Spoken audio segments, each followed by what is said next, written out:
ओम नमः शिवाय। स्वर विज्ञान की श्रृंखला में ये सीरीज जो है पंच तत्वों पे आधारित है। इसमें क्या है, पंच तत्वों का पूरा विज्ञान बताएंगे कि क्या है पंच तत्व और उनकी तन्मात्रा की साधना क्या है, पांच तत्वों को संतुलित कैसे करें और उसके लिए क्या क्या अभ्यास करें, और पांच तत्वों का पूर्ण संपूर्ण विज्ञान है, सूक्ष्म विज्ञान है, वो बताया जाएगा। तो इस सीरीज के सारे वीडियो को आप देखते रहिए। पंच तत्वों से सबसे पहले बता देते हैं कि जो पूरी सृष्टि का निर्माण है पांच तत्वों से हुआ है। इस जो मनुष्य का जो शरीर है उसमें पांच ही तत्व पाए जाते हैं, और जो ब्रह्मांड है, लौकिक लगा लो या अलौकिक लगा लो, उसमें भी पांचों तत्व ही प्रोक्त रूप से पाए जाते हैं।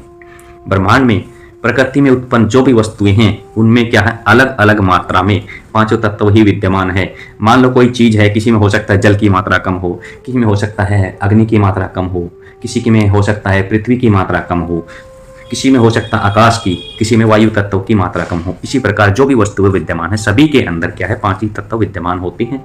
कोई भी वस्तु हो ब्रह्मांड के अंदर सब में पांच तत्व अपने उद्भव से सभी वस्तुएं क्या नश्वरता को प्राप्त होकर और इसी में विलीन हो जाती है। इसमें क्या है, जो भी पांच तत्व हैं हमारे वो क्या है, नष्ट होके जहां से आए थे वहीं पे विलीन हो जाते हैं। तो जो भी है, जो हमारे 5 एलिमेंट्स है उसको ना तो ये जो बोलते हैं ना एनर्जी को ना तो डिस्ट्रॉय किया जा सकता है ना बनाया जा सकता, वो सिर्फ क्या परिवर्तित की जा सकती। इसी प्रकार हमारा शरीर लगा लो, कोई भी वस्तु है उसको हम एक दूसरे में ट्रांसफॉर्म कर सकते हैं, उसको उसके ओरिजिनल रूप में भी हम भेज सकते हैं। ये 5 एलिमेंट्स के कारण हैं। जैसे जल को है, मरने के बाद शरीर में जल होता है तो वो जल में चला जाता है, आकाश तत्व आकाश में विलीन हो जाता है, पृथ्वी में, और अग्नि जो होता है अग्नि में विलीन हो। इसी प्रकार क्या है, हमारे शरीर के सभी तत्व विलीन हो जाते हैं। तुलसीदास जी ने रामायण के रामचरितमानस के किष्किंधा कांड में क्या लिखा है, क्षितिजल पावक गगन समीरा पंच रचित यह अदम शरीर है। मतलब जो हमारा जो शरीर है पांच तत्वों से ही निर्मित है। इसके तत्व क्रम से क्या है, क्षिति यानी कि पृथ्वी, जल जो कि पानी होता है, पावक यानी कि हमारा आग होगा, गगन यानी आकाश, और समीरा यानी कि हवा। तो हमारा शरीर किससे बन गया है, पांच तत्वों से बना हुआ है। ये हमारा रामायण में भी किष्किंधा कांड में लिखा हुआ है। योग विद्या में तत्व साधना का अपना एक महत्व है और उसका एक अपना स्थान होता है। पृथ्वी आदि पांच तत्वों से मिलकर ये पूरा शरीर बना हुआ है, पूरा ब्रह्मांड बना हुआ है, पूरा शरीर बना हुआ है। जो भी चीजें इस ब्रह्मांड में, इस सृष्टि में विद्यमान है सभी पांच तत्वों से बनी हुई है। विद्युत आदि जितनी भी शक्तियां हैं इसमें मौजूद हैं वे सभी इन पांच तत्वों के ही अंतर्निहित है। मतलब कोई भी शक्ति हो संसार में वो क्या है, सिर्फ पांच तत्वों से निर्माण से ही बनी हुई है। उनका जो रेशियो है किसी में कम हो सकता है, किसी में ज्यादा हो सकता है, लेकिन जो भी शक्ति है विद्यमान है पांच तत्वों के अलावा और कुछ भी नहीं है। इन्हीं पांच तत्वों के अंतर्हित क्षमता है। इन पांच तत्वों की क्या है, बहुत ही बड़ी क्षमता होती है। आकृति प्रकृति की भिन्नता अलग हो सकती है। मतलब ये भी जो पांच तत्व है अलग अलग आकृति में, अलग अलग अनुपात में, अलग अलग प्रकृति में, अगर इनको मिश्रित करके हम कुछ भी बना सकते हैं। जो भी संसार में बना हुआ है अलग अलग अनुपात में पांच तत्वों को मिलाने से बना हुआ है। तो ये है जो दिखते हैं। न केवल शरीर बल्कि मन की बनावट जो है और उसकी स्थिति इन्हीं पांच तत्वों की भिन्न मात्रा का कारण है। शारीरिक मानसिक दुर्बलता और रोग भी प्राय इन्हीं पांच तत्वों की जो कमी है, या तो ज्यादा हो जाए या कम हो जाए, उन्हीं के पीछे काम करता है। मतलब शरीर के अंदर कोई भी बीमारी होती है तो या तो 5 एलिमेंट्स में से कोई भी जो भी हमारे पांच तत्व उनमें से किसी की अधिकता हो जाएगी तो उससे रिलेटेड ज्यादा वाले रोग हो जाएंगे, कम हो जाएंगे तो कमी वाले रोग हो जाएंगे। तो हमें क्या है, अपने आप को स्वस्थ रखने के लिए इन 5 एलिमेंट को, 5 एलिमेंट को, पांच तत्वों को बैलेंस रखना होता है, तभी हमारा शरीर चल पाता है, नहीं तो हम बीमार हो जाएंगे। हमारे जो मनीषियों ने हैं पांच तत्वों को सदा याद रखने का एक तरीका बताया गया है, जो कि हम कहते हैं कि भगवान, जो हमें याद रखना चाहिए हमेशा भगवान को। कैसे कि पांच तत्वों को ध्यान रखने के लिए क्या है कि भगवान मतलब भय मतलब भूमि, गय मतलब गगन, यह मतलब यानी आकाश, वह मतलब वायु, ए मतलब अग्नि और आग, और न मतलब नीर यानी जल। इस प्रकार जो हमारा अल्लाह जो बोलते हैं अल इल अलई, अल इल्लई जो बोलते हैं, उसका क्या मतलब बनता है, उसका अक्षरों का अगर विश्लेषण किया जाए तो ए आब यानी पानी, ल लाभ यानी भूमि, ई इला यानी दिव्य पदार्थ अर्थात वायु, ए आसमान यानी गगन, और है हरंक यानी अग्नि। इन्हीं पांच तत्वों के संचालन और समन्वय से हमारे शरीर में स्थित चेतना, प्राण शक्ति, बिजली होती है। मतलब जो भी प्राण शक्ति होती है इन्हीं पांच तत्वों के कारण होती है, और इससे उत्पन्न विद्युत मस्तिष्क में प्रवाह होकर, मतलब ये जो पांच तत्वों के जो विद्युत है, जो प्राण शक्ति जो बोल सकते हैं, वो जो प्रवाहित होकर मस्तिष्क के जो है 2.4 से 3.3 अरब कोषों को सक्रिय और नियमित कर सकती है।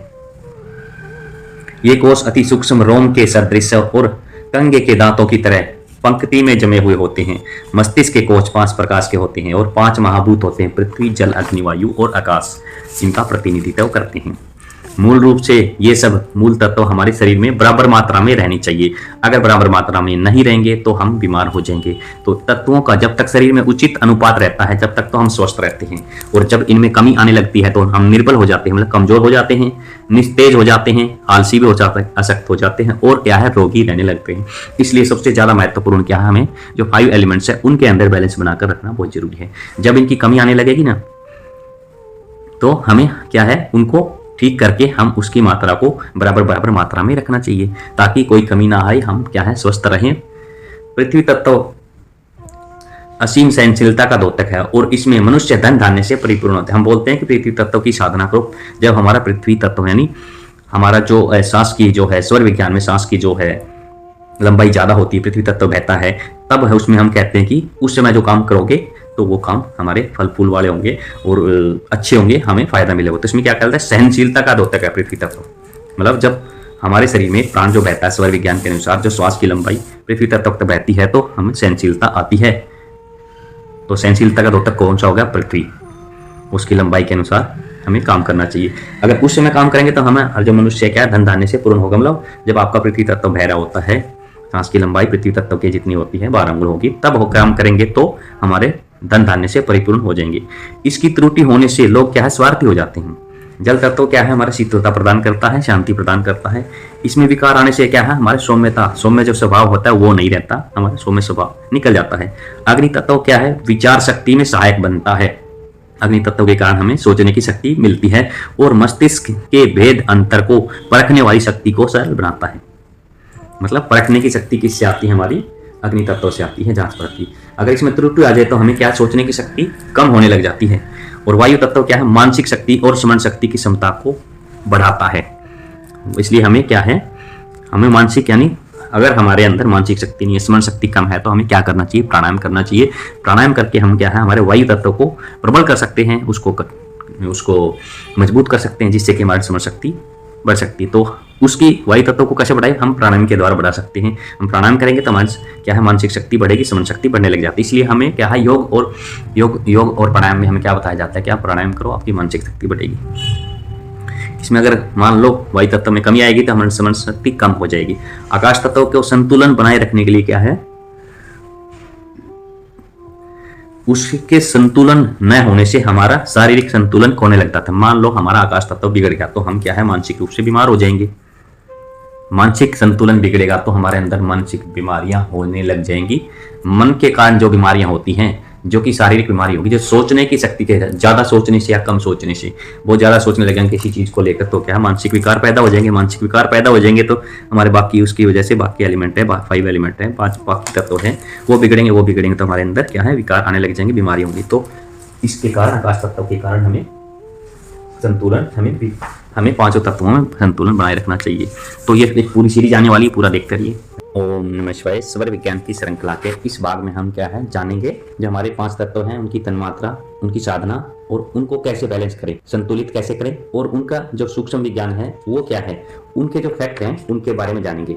उस पहले भाग में हम जान दिया था कि पंचतत्व क्या है और उनका क्या है। अभी है उसका जो है अगला भाग आया है, उसमें हम जानेंगे कि जो पृथ्वी तत्व है असीम सहनशीलता का द्योतक है। इसमें मनुष्य धन धान्य से परिपूर्ण होता है। इसमें त्रुटि आने से लोग स्वार्थी हो जाते हैं। जल तत्व क्या है, शीतलता और शांति प्रदान करता है। जैसे हम कहते हैं कि ईश्वर विज्ञान में कि हमारे जो भी काम है हमें किस में करने चाहिए, पृथ्वी और जल तत्व चल रहा हो तब करने चाहिए। और वो कैसे कि श्वास की लंबाई से। तो पृथ्वी तत्व में क्या है, धन धान्य मिलता है, और जल तत्व में शीतलता से शांति प्रदान। अग्नि से क्या है, विचार शक्ति में सहायक है, और मस्तिष्क के भेद अंतर को परखने वाली शक्ति क्या है, हमारा अग्नि तत्व प्रदान करता है। यदि इसमें त्रुटि आ जाए तो हमारे सोचने की शक्ति का क्या है, पतन होने लग जाता है, सोचने की शक्ति कमजोर होने लग जाती है, हम सोच नहीं पाते। वायु तत्व क्या है, मानसिक शक्ति और स्मरण शक्ति की क्षमता को बढ़ाने के लिए, पोषण करने के लिए होता है। इसलिए हम कहते हैं वायु तत्व अगर बढ़ाना हो, स्मरण शक्ति बढ़ानी हो, मानसिक शक्ति बढ़ानी हो, तो हमें क्या है, प्राणायाम का सहारा लेना पड़ता है वायु तत्व को बैलेंस करने के लिए। इसी प्रकार हमें क्या है, अगर आकाश तत्व का संतुलन ना रहे तो हमारे क्या है, मानसिक संतुलन खो बैठेंगे, शारीरिक संतुलन खो बैठेंगे। आकाश तत्व के कम होने से या ज्यादा होने से क्या है, मानसिक संतुलन बिगड़ जाएगा, जिससे क्या है, जिसका भी संतुलन बिगड़ेगा उसमें कोई ना कोई या तत्व जो पृथ्वी जल अग्नि वायु से रिलेटेड जो बीमारियां उसको वो होने लग जाती हैं। पृथ्वी तत्व का केंद्र कौन सा है? मलद्वार है, जो कि जननेंद्रिय के बीच में है, जिसको हम क्या कहते हैं? मूलाधार चक्र कहते हैं। और जल तत्व क्या है? मूत्राशय की सीध में पेड़ ऊपर है, जो कि स्वादिष्टान चक्र जिसको हम बोलते हैं। ये हम इसके चक्र कहाँ होते हैं? हर एक तत्व का अपना चक्र होता है। अग्नि तत्व का निवास क्या है? नाभि में है और मेरुदंड के बीच में है, जो कि मणिपुर चक्र कहते हैं। वायु केंद्र हृदय में और अनाहत चक्र में है। वायु केंद्र किस में है? हृदय में, जो कि अनाहत चक्र बोलते हैं। आकाश तत्व का स्थान कंठ में है, जिसे कि विशुद्ध चक्र कहा जाता है।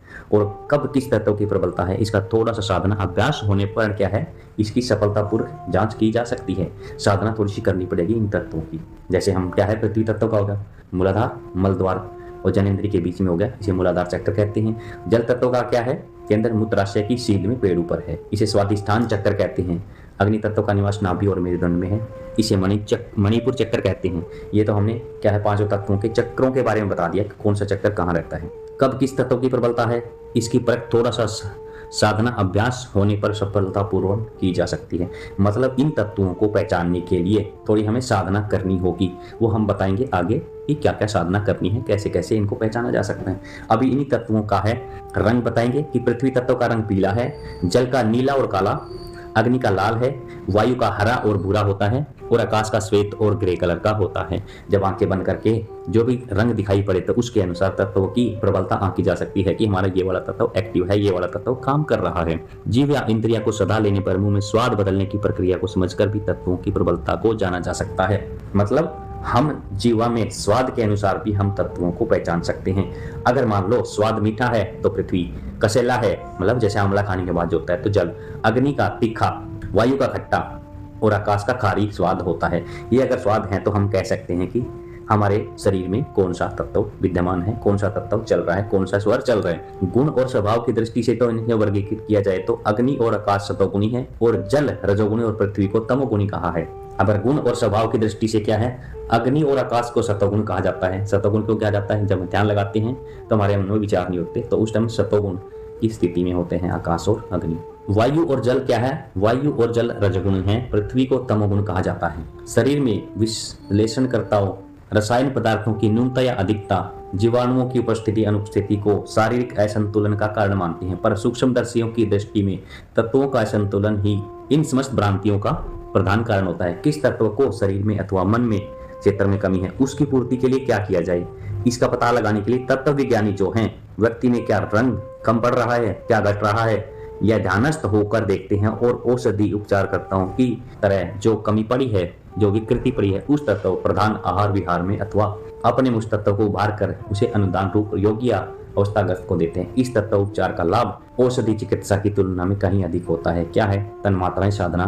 पंच तन्मात्राओं का 5 ज्ञानेंद्रियों से क्या संबंध है, इसको हम जानेंगे, इसके फैक्ट भी जानेंगे अगले वीडियो में। तो हमें क्या करना है, पंच तत्वों की साधना करनी है, जिसमें जो विकार हैं उनको, जिसमें जिस तत्व की कमी है या अधिकता है उस तत्व को बैलेंस करना है, ताकि हम क्या है, मेन हमारा कारण है हम बीमारियों से दूर रहे, मानसिक संतुलन बना रहे, शारीरिक संतुलन बना रहे। तो इसमें हमने बता दिया कि जो 5 तत्व हैं हमारे पृथ्वी जल अग्नि वायु और आकाश, उनमें कौन से तत्वों की प्रधानता होनी चाहिए, कौन से तत्वों के चक्कर कहाँ हैं, उनका रंग क्या है, उनका स्वाद क्या है। इस पूरे वीडियो में हमने ये सब आपको जानकारी दी। तो आगे इसी प्रकार की जानकारी हम एक एक चीज को डिटेल में बताते रहेंगे। 5 तत्वों के आपका जो भी प्रश्न है वो आपके धीरे धीरे क्या है एकदम क्लियर हो जाएंगे और आपको पूरा स्वस्थ रूप से अच्छे से पता लग जाएगा कि 5 तत्व कौन से हैं और किन तत्वों की साधना कैसे करें और किस तत्व को कब क्या प्रधानता है उसको कैसे पहचाने। तो ये सब आप देखते रहिए हमारे। ओम नमः शिवाय। स्वर विज्ञान की श्रृंखला का ये हमारा तीसरा भाग है। इस भाग में है ना पंच तत्व क्या है, उनकी तन्मात्रा की साधना क्या है, तन्मात्राएं क्या है, पंच तत्वों में संतुलन कैसे करें और पंच तत्वों का सूक्ष्म विज्ञान क्या है, उस सीरीज का ये हमारा तीसरा भाग है। 2 भाग पहले अपलोड कर चुके हैं। इस भाग में क्या है, हम जानेंगे कि 5 इंद्रियां हैं और 5 उनकी तन्मात्राएं हैं और ये है ना एक चीज से बंधे हुए हैं, रस्सी से। तो परमात्मा ने 5 तत्वों में 5 तन्मात्राएं बना दी हैं और उनके अनुभव के लिए शरीर के अंदर हमारे क्या बना दिया है, कुछ ज्ञानेंद्रियां बना दी हैं, जिनके द्वारा हम 5 तत्वों को और उनकी तन्मात्राओं को हम जान सकते हैं, पहचान सकते हैं। तो ये क्या है, संसार को आपस में क्या है, घनिष्ठ आकर्षण के साथ संबंध कर दिया है। 5 तत्व हो गए और ये 5 तत्व कौन से हैं, आकाश, वायु, अग्नि, जल और पृथ्वी। 5 तत्व हो गए, 5 ज्ञानेंद्रिय होगी, 5 तन्मात्राएं होगी। आकाश क्या है हमारा, 5वां एक तत्व है आकाश और उसका क्या है, ज्ञानेंद्रिय है कान और उसकी तन्मात्रा है शब्द और दूसरा तत्व है वायु, उसकी क्या है, जिसको हम किस चीज से हम पहचान सकते हैं, त्वचा के माध्यम से वायु को हम पहचान सकते हैं। स्पर्श, उसकी क्या होगी, तन्मात्रा होगी। अगला है ज्ञान, अग्नि। अग्नि का है, अग्नि का जो शरीर में स्थान होता है, नेत्र होते हैं, और रूप उसके है तन्मात्रा। अगला है हमारा जल तत्व। जल तत्व हम किस चीज से पहचानते हैं, जिसको हमारी शरीर में क्या है, ज्ञानेंद्रिय है जीव, और उसका है रस, उसका है तन्मात्रा। पृथ्वी का स्थान क्या है, पृथ्वी तत्व का हमारा नासिका होती है, जो कि हमारी ज्ञानेंद्रिय है, और उसकी तन्मात्रा होगी गंध। तो इसी प्रकार एक बार फिर बता देता है, आकाश का हमारी ज्ञानेंद्रिय कान, और उसकी तन्मात्रा शब्द। वायु की त्वचा हमारी ज्ञानेंद्रिय है, और स्पर्श उसका तन्मात्रा है। अग्नि का नेत्र हमारी ज्ञानेंद्रिय है, और उसका रूप उसका तन्मात्रा है। जल का जीव है, और उसकी तन्मात्रा रस है। पृथ्वी नासिका में, और उसकी तन्मात्रा गंध है। आकाश की तन्मात्रा शब्द है, वह कान द्वारा हमें अनुभव होता है। कान भी आकाश तत्व की प्रधानता वाली इंद्रिय है। जो हमारी जो कान है वो है आकाश तत्व को रिप्रेजेंट करती है। अब अगला तत्व आ गया वायु। वायु तत्व क्या है, हमें जो स्पर्श है, वायु तत्व की तन्मात्रा स्पर्श का ज्ञान त्वचा को होता है, क्योंकि वायु तत्व का फील हम सिर्फ त्वचा पे जब हवा लगती है तभी हम उसको पहचान सकते हैं। तो उसकी हमारी वायु तत्व की जो है तन्मात्रा क्या होगी, हवा की स्पर्श होगी। जब स्पर्श हवा हमारे शरीर पे लगती है, स्पर्श करती है, तब हम उसको वायु तत्व को पहचान सकते हैं। त्वचा में फैले हुए ज्ञान तंतु दूसरी वस्तुओं का ताप, भार, घनत्व और उसके स्पर्श की प्रतिक्रिया का अनुभव करते हैं। वायु तत्व से हम उसका ताप मतलब आपको हो गया टेम्परेचर, तापमान, भार उसका वजन, घनत्व हो गया, ये सब क्या स्पर्श से हम अनुभव कर सकते हैं। अगला तत्व आ गया हमारा अग्नि। अग्नि तत्व की तन्मात्रा रूप है। यह अग्नि प्रधान इंद्रिय नेत्र द्वारा अनुभव किया जा सकता है।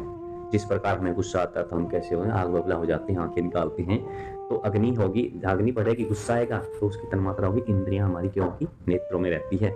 रूप को आंखें ही देखती हैं। जल तत्व की तन्मात्रा है रस। रस का जल प्रदान इंद्रिय जीवा द्वारा अनुभव होता है, क्योंकि किसी भी रस का स्वाद हम चखेंगे तो हम जीव के द्वारा ही हम उसको पहचानते हैं। जैसे खट्टा है, मीठा है, खारा है, तीखा है, कड़वा है, कसेला है, ये सब स्वाद हम किस चीज से पहचानते हैं, जीव के द्वारा। तो जल तत्व की तन्मात्रा होगी हमारी रस, और उसकी इंद्रिय क्या होगी, जीवा, जीव। पृथ्वी तत्व की तन्मात्रा गंध है। हमारे शरीर में गंध, सुगंध, बदबू जो चीज भी आती है ना, अच्छी गंध, बुरी गंध जो भी होती है, वो हमारे पृथ्वी तत्व की प्रधानता के कारण होती है। और उसकी जो हमारे इंद्रिय होती है, नासिका है, बिना नाश के हम क्या है, इस चीज को हम अनुभव नहीं कर सकते, इस चीज को, गंध को। और जिसकी मान लो जिसको स्मेल नहीं आती, तो समझ लेना उसका पृथ्वी तत्व क्या है, कमजोर है या बैलेंस नहीं है। तो इस प्रकार हम क्या है, इंद्रियों में तन्मात्राओं का अनुभव कराने की शक्ति न हो तो संसार और शरीर का संबंध ही टूट जाता है। अगर मान लो हमें ना तो सुने, ना हम स्पर्श कर सके, ना रूप देख सके, ना रस ले सके, ना गंध ले सके, तो हमारे शरीर का मतलब ही खत्म हो जाता है, संबंध टूट जाता है, उसमें कोई आनंद रहेगा। मान लो आप किसी चीज को सुन नहीं पाओगे, क्या आनंद रहेगा? किसी चीज को स्पर्श करके उस चीज को फील नहीं कर पाएंगे, क्या आनंद रहेगा? किसी चीज को देख नहीं पाएंगे, जिंदगी में क्या आनंद रहेंगे? किसी चीज का रस स्वाद नहीं ले पाएंगे, तो क्या जिंदगी में आनंद रहेगा? किसी चीज को हम स्मेल करके, गंध को उसकी नहीं अगर फील कर सकते, तो हमारी जिंदगी में कोई आनंद नहीं रहता। इस प्रकार इसलिए 5 तत्वों का बहुत ज्यादा महत्व है हमारी जिंदगी में। तो इन सभी का बैलेंस करना बहुत अच्छा है, बहुत रखना चाहिए, हमें बैलेंस करना चाहिए, और जो भी साधनाएं हैं बैलेंस करने की, वो हमें करते रहना चाहिए। कल्पना कीजिए कि हम संसार के किसी पदार्थ के रूप को न देख सकें और सर्वत्र मौन व नीरवता रहें, स्वाद ना चखें, और न तो खाने का अंतर और न गंध का अनुभव हो, सड़ान और खुशबू का उपयोग ना हो, उपवन में क्या फर्क रह जाएगा, हमारे जीवन में क्या रस रह जाएगा? त्वचा की शक्ति न हो तो हम ना सर्दी, ना गर्मी, ना स्नान, ना वायु सेवन, कोमल शैया के सेवन आदि में कोई प्रयोजन नहीं रह जाएगा। क्या है रंगों की सूक्ष्म शक्ति तथा तत्व साधना, ये हम अगले वीडियो में देखेंगे। इसी प्रकार देखते रहिए। Thank you so much. ओम नमः शिवाय। पंच तत्व साधना का ये हमारा तीसरा वीडियो है। पंच तत्व क्या है, इसकी तन्मात्रा क्या है, और इनके संतुलन के अभ्यास क्या है, और इनका सूक्ष्म विज्ञान क्या है, इस भाग में हम जानेंगे। इससे अगला भाग में तत्व साधना क्या है, सबसे उच्च स्तरीय साधना मानी जाती है और सबसे महत्वपूर्ण विज्ञान है। पंच तत्वों की साधना क्या है, शारीरिक और मानसिक कठिनाइयों का समाधान कर सकते हैं अगर हमें पंच तत्वों की साधना आती हो। अगर हम तत्वदर्शी हैं, जो तत्वदर्शी हैं वो क्या है, अपनी बीमारियों को अपने आप ठीक कर सकते हैं। इसलिए तत्वों को जानना बहुत जरूरी है और तत्व विज्ञान को जानना बहुत जरूरी है। जैसे हम देखते हैं ना, ब्रह्म ऋषि देवराह बाबा जी है ना, तत्वदर्शी थे, वो महर्षि थे, वो ब्रह्मलीन अवस्था में रहते थे, उनको स्वर का पूरा विज्ञान था। उन्होंने बताया था कि दिन में आप चलाएं चंद्र और रात को चलाएं सूर्य, इससे क्या है, आयु बढ़ती है। रंगों की स्वाभाविक सर्वावित है, उनकी सूक्ष्म शक्ति की जानकारी है, बिरले लोगों को ही होती है। जो तत्वदर्शी होते हैं, स्वर विज्ञानी होती हैं, जिनको तत्वों की पहचान है, उनको ही सिर्फ इनका पता रहता है। और जो सामान्य रंग की शक्ति अपना प्रभाव डालती है, फिर सूक्ष्म रूप से काम करने वाले तत्वों से संबंधित रंग शक्ति का तो कहना ही क्या है। अगर मान लो कोई रंग हम देखते हैं हमारा दिल खुश होता है, उससे एक प्रभाव पड़ता है। और उसी प्रकार जो हमारे अंदर में जो तत्व हैं उनके रंग को पहचान कर अगर हम जान जाते तो उनका कुछ भी कहना ही काफी, क्या कहना है, उतना मतलब बहुत ही जबरदस्त और शक्तिशाली। फिल्टरों से युक्त नियोन आर्क लैंप, लेजर किरणों के उपकरण, एक्सरेज की विशिष्ट धाराएं, क्वांटा किरणें, एनर्जेटिक्स, क्वांटम इलेक्ट्रॉनिक्स आदि का क्या है प्रस्तुतिकरण क्या है, सूर्य की किरणों की विशेष रंग धाराओं का विश्लेषण करके ही संभव हो चुका है। अब यह विज्ञान दिन दिन इतना अधिक महत्वपूर्ण स्तर पर उभरता चला जा रहा है। तत्वों के रंगों से संबंध में पाश्चात्य वैज्ञानिकों की मान्यता है कि आकाश तत्व का रंग नीला, अग्नि का लाल, जल का हरा, वायु का पीला और पृथ्वी का भूरा, मलमेटा सफेद। शरीर में जिस तत्व की कमी पड़ती है या जो तत्व ज्यादा बढ़ जाता है उसका अनुमान अंगों के अथवा मलों के स्वाभाविक रंगों में परिवर्तन देख के लगाया जा सकता है। हम जो टेस्ट करते हैं ना, यूरिन टेस्ट हो गया, स्टूल टेस्ट हो गया, इनमें क्या है, एक तो सामान्य सबसे पहले तो हम उसका रंग का देख के भी पहचान सकते हैं कि इसमें ये वाली बीमारी हो सकती है। दूसरा टेस्ट जो करते हैं वो क्या करते हैं, उनके रंगों को देख लेते हैं किस में कौन सा रंग ज्यादा हो रहा है, उसके अनुसार ही क्या है हम हमारे जो विज्ञान है रंगों के, जो हमारे जो यूरिन और स्टूल है उनके रंग को बीमारी, उनके रंगों को पहचान के बीमारियों का पता लग जाता है। तो इस प्रकार हमारा तत्व विज्ञान काम करता है। लाल रोशनी क्या है, उत्तेजनात्मक होती है। प्रातःकाल और सायंकाल जब सूर्योदय और सूर्यास्त की लालिमा आकाश में छाई रहती है तब पेड़ पौधा, जलचर और पक्षी आदि अधिक क्रियाशील और बढ़ते विकसित होते पाए हैं। वनस्पतियों की वृद्धि किस समय किस क्रम से होती है, इसका लेखा जोखा करने रखने वाले का निष्कर्ष यह है कि प्रातः सायंकाल के थोड़े से समय में वे जितनी तीव्र गति से बढ़ते हैं उतने अन्य किसी समय नहीं। मछलियों की उछल कूद उसी समय होती है, सबसे अधिक होती है। पक्षियां भी चहचहाती हैं और संध्या काल में ही होते हैं, उतना 24 घंटों में अन्य किसी समय पर नहीं होता। इस प्रकार पीला, हरा, बैंगनी, गुलाबी आदि रंगों का अपना अपना प्रभाव होता है। त्वचा तो नस्ल के हिसाब से काली पड़ जाती है, पीली पड़ जाती है, सफेद या लाल भी रहती है, पर उसके पीछे भी रंगों के उतार चढ़ाव जागते रहते हैं। साधारण स्थिति में त्वचा का जो रंग होता है और तत्वों के परिवर्तन के अनुपात से परिवर्तन आ जाता है। यह हेर फेर बदल हाथों के, नाखूनों के, जीभ में, आंखों की पुतलियों में अधिक स्पष्टता से देखा जा सकता है। अगर मान लो किसी तत्व की कम या ज्यादा कमी होती है तो हम उसको कैसे पहचान सकते हैं, हाथों के रंग से, नाखूनों के रंग से, जीभ के रंग से, आंखों की पुतलियों में स्पष्टता से देखा जा सकता है। जो डॉक्टर चेक करते हैं ना, जीभ निकाल के देखो, आंख निकाल के देखो, और हाथों पैरों के नाखूनों को देख के जो डॉक्टर बताते हैं कि इसमें ये वाली कमी है, तो वो क्या है, तत्व विज्ञान का ही एक असर होता है। उससे पता लग जाता है कि इसके शरीर में इस तरह की बीमारी हो सकती है, ये वाली दिक्कत इसमें है। तो हम हमारे लिए क्या है, रंगों का और तत्वों का बहुत ज्यादा महत्व है। इसलिए हमें तत्वदर्शी बनने की हमें करनी चाहिए, स्वर विज्ञान को सीखना चाहिए, तत्वदर्शी बनना चाहिए। इसलिए शरीर में होने वाली तत्वों की कमी को देखकर आसानी से समझा जा सकता है। मलमूत्र में भी अंतर साफ दिखाई पड़ता है। अगर कोई बीमारी है तो हमारा जो मूत्र का रंग है उसका रंग चेंज हो जाएगा, हमारा मूत्र और मल दोनों का रंग अलग से दिखेगा। संतुलित स्थिति में जब अगर हमारे सारे तत्व बैलेंस रहेंगे और उस समय हमारा जो यूरिन होगा यानी पेशाब करेंगे उसका जल क्या बिल्कुल साफ निकलेगा। अगर कोई बीमारी होगी तो उसका रंग क्या है, बदल जाएगा। ये हमने स्पष्टता से सभी को पता है। डॉक्टर क्या है, मल मूत्र रक्त आदि का क्या है, उसका जो टेस्ट करते हैं ना, केमिकल टेस्ट, उनमें पाए जाने वाले विषाणुओं को देखकर रोग का पता लगा लेते हैं। तत्ववेत्ता अपने ढंग से तत्व चिकित्सा करते हैं और जो तत्वदर्शी हैं वो अपने ढंग से रंगों को देखकर वो अपने ढंग से उसकी चिकित्सा कर लेते हैं, जो तत्व विज्ञानी हैं। तो इससे पता लगता है कि शरीर के आधार 5 तत्वों में किसी की कितनी मात्रा घटी बढ़ी है, वो सिर्फ रंगों को देखकर पहचान जाते हैं और उसके अनुसार वो अपने इलाज बताते हैं, तत्वदर्शी। और विज्ञान क्या कहता है हमारा, उनको टेस्ट करके काम वही है कि एक तो आप लैब में टेस्ट करके रंगों से आप किसी भी चीज से केमिकल डाल के उसमें रंग एक आएगा, उसके अनुसार वो बता देते हैं तुम्हारे अंदर ये वाली कमी है। दूसरा तत्वदर्शी होते हैं, वो आपको वैसे ही देख के बता देंगे कि आपके शरीर में किसकी मात्रा घटी हुई है, किसकी मात्रा कम है। उन रंगों के शरीर में जो हेर फेर हुआ है उसे देखना पड़ता है। और तत्वदर्शी हैं, जो तत्व विज्ञानी हैं, जिनको तत्वों की अच्छी पहचान है, वो तो सिर्फ आपकी है दिव्य दृष्टि से ही इतनी विकसित होती है कि वो दिव्य दृष्टि से ही देख के बता देंगे आपके अंदर कौन से तत्व की कमी है और जिस तत्व की कमी है उसके लिए उसको बढ़ाने के लिए आपको क्या करना है वो सब आप चेक कर सकते हैं, बता सकते हैं। जो मनुष्य के आसपास में जो हमारा जिसको क्या बोलते हैं, हमारा तेजो में इर्द गिर्द जो हमारा जो है विद्यमान तेजो में बल है, उसकी आभा को देखकर तत्वदर्शी उसको स्पष्टता से बता सकते हैं कि तुम्हारा कौन सा तत्व पहले से और आपके रंगों की दृष्टि से उसमें क्या परिवर्तन है, इसे आप इससे आसानी से समझ सकते हैं। जो मानव के अंदर जो विद्युत है, ऊर्जा है, पावर है, शरीर में हर अंग में रहती है, वह बाहर जगत से संबंधित मिलने के लिए त्वचा के परतों में अधिक सक्रिय रहती है। परतों में अधिक सक्रिय रहती है मतलब ऊपरी जो त्वचा है उसमें ज्यादा सक्रिय रहती है हमारा जो विद्युत ऊर्जा है शरीर की। अगर शरीर का कोई अंग स्पर्श किया जाए तो उसमें तापमान की उसकी विद्युत ऊर्जा का अनुभव किया जाएगा। सबसे पहले हम त्वचा को स्पर्श करेंगे तो उसमें क्या है, सबसे पहले हमें किस चीज का फील होता है, तापमान का, कि वो चीज गर्म है, ठंडी है, नॉर्मल है। ठंडी है तो हमें ठंडा लगेगा टच करते ही, उसको स्पर्श करते ही, और गर्म है तो गर्म लगेगा। और इसमें क्या है, सामान्य जो बिजली है उसकी तरह वो क्या है, झटके नहीं मारती और मशीनें चलाने में काम नहीं आती।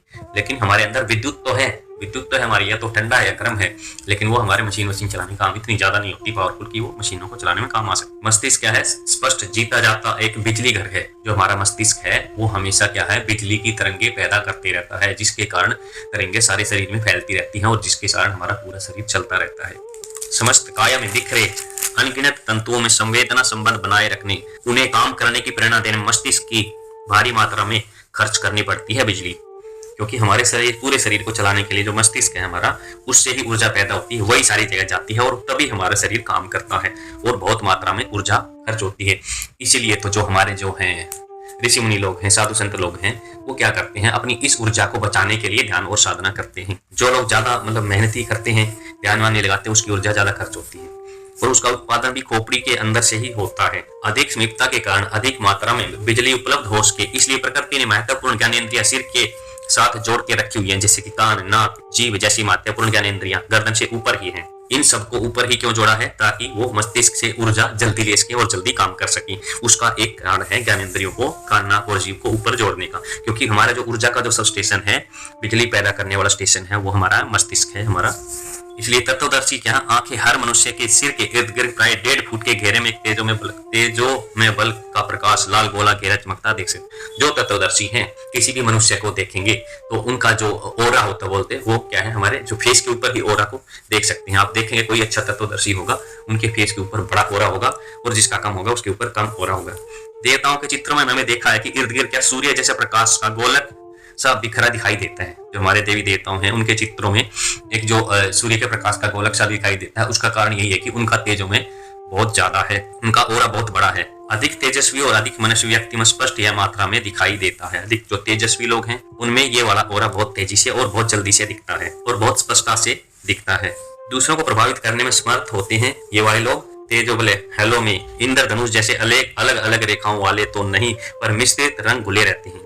उनका मिश्रण मन क्षेत्र में काम करने वाले तत्वों की न्यूनता के हिसाब से ही होता है। तत्वों की सघनता के हिसाब से रंगों का आभास इस दो जलमंडलों में पृथ्वी में पाया जाता है। पृथ्वी सबसे स्थूल और भारी है, इसका क्रम जल, अग्नि, वायु और आकाश का नंबर आता है। पृथ्वी सबसे भारी है और इसके बाद जल, अग्नि, वायु और आकाश का नंबर आता है।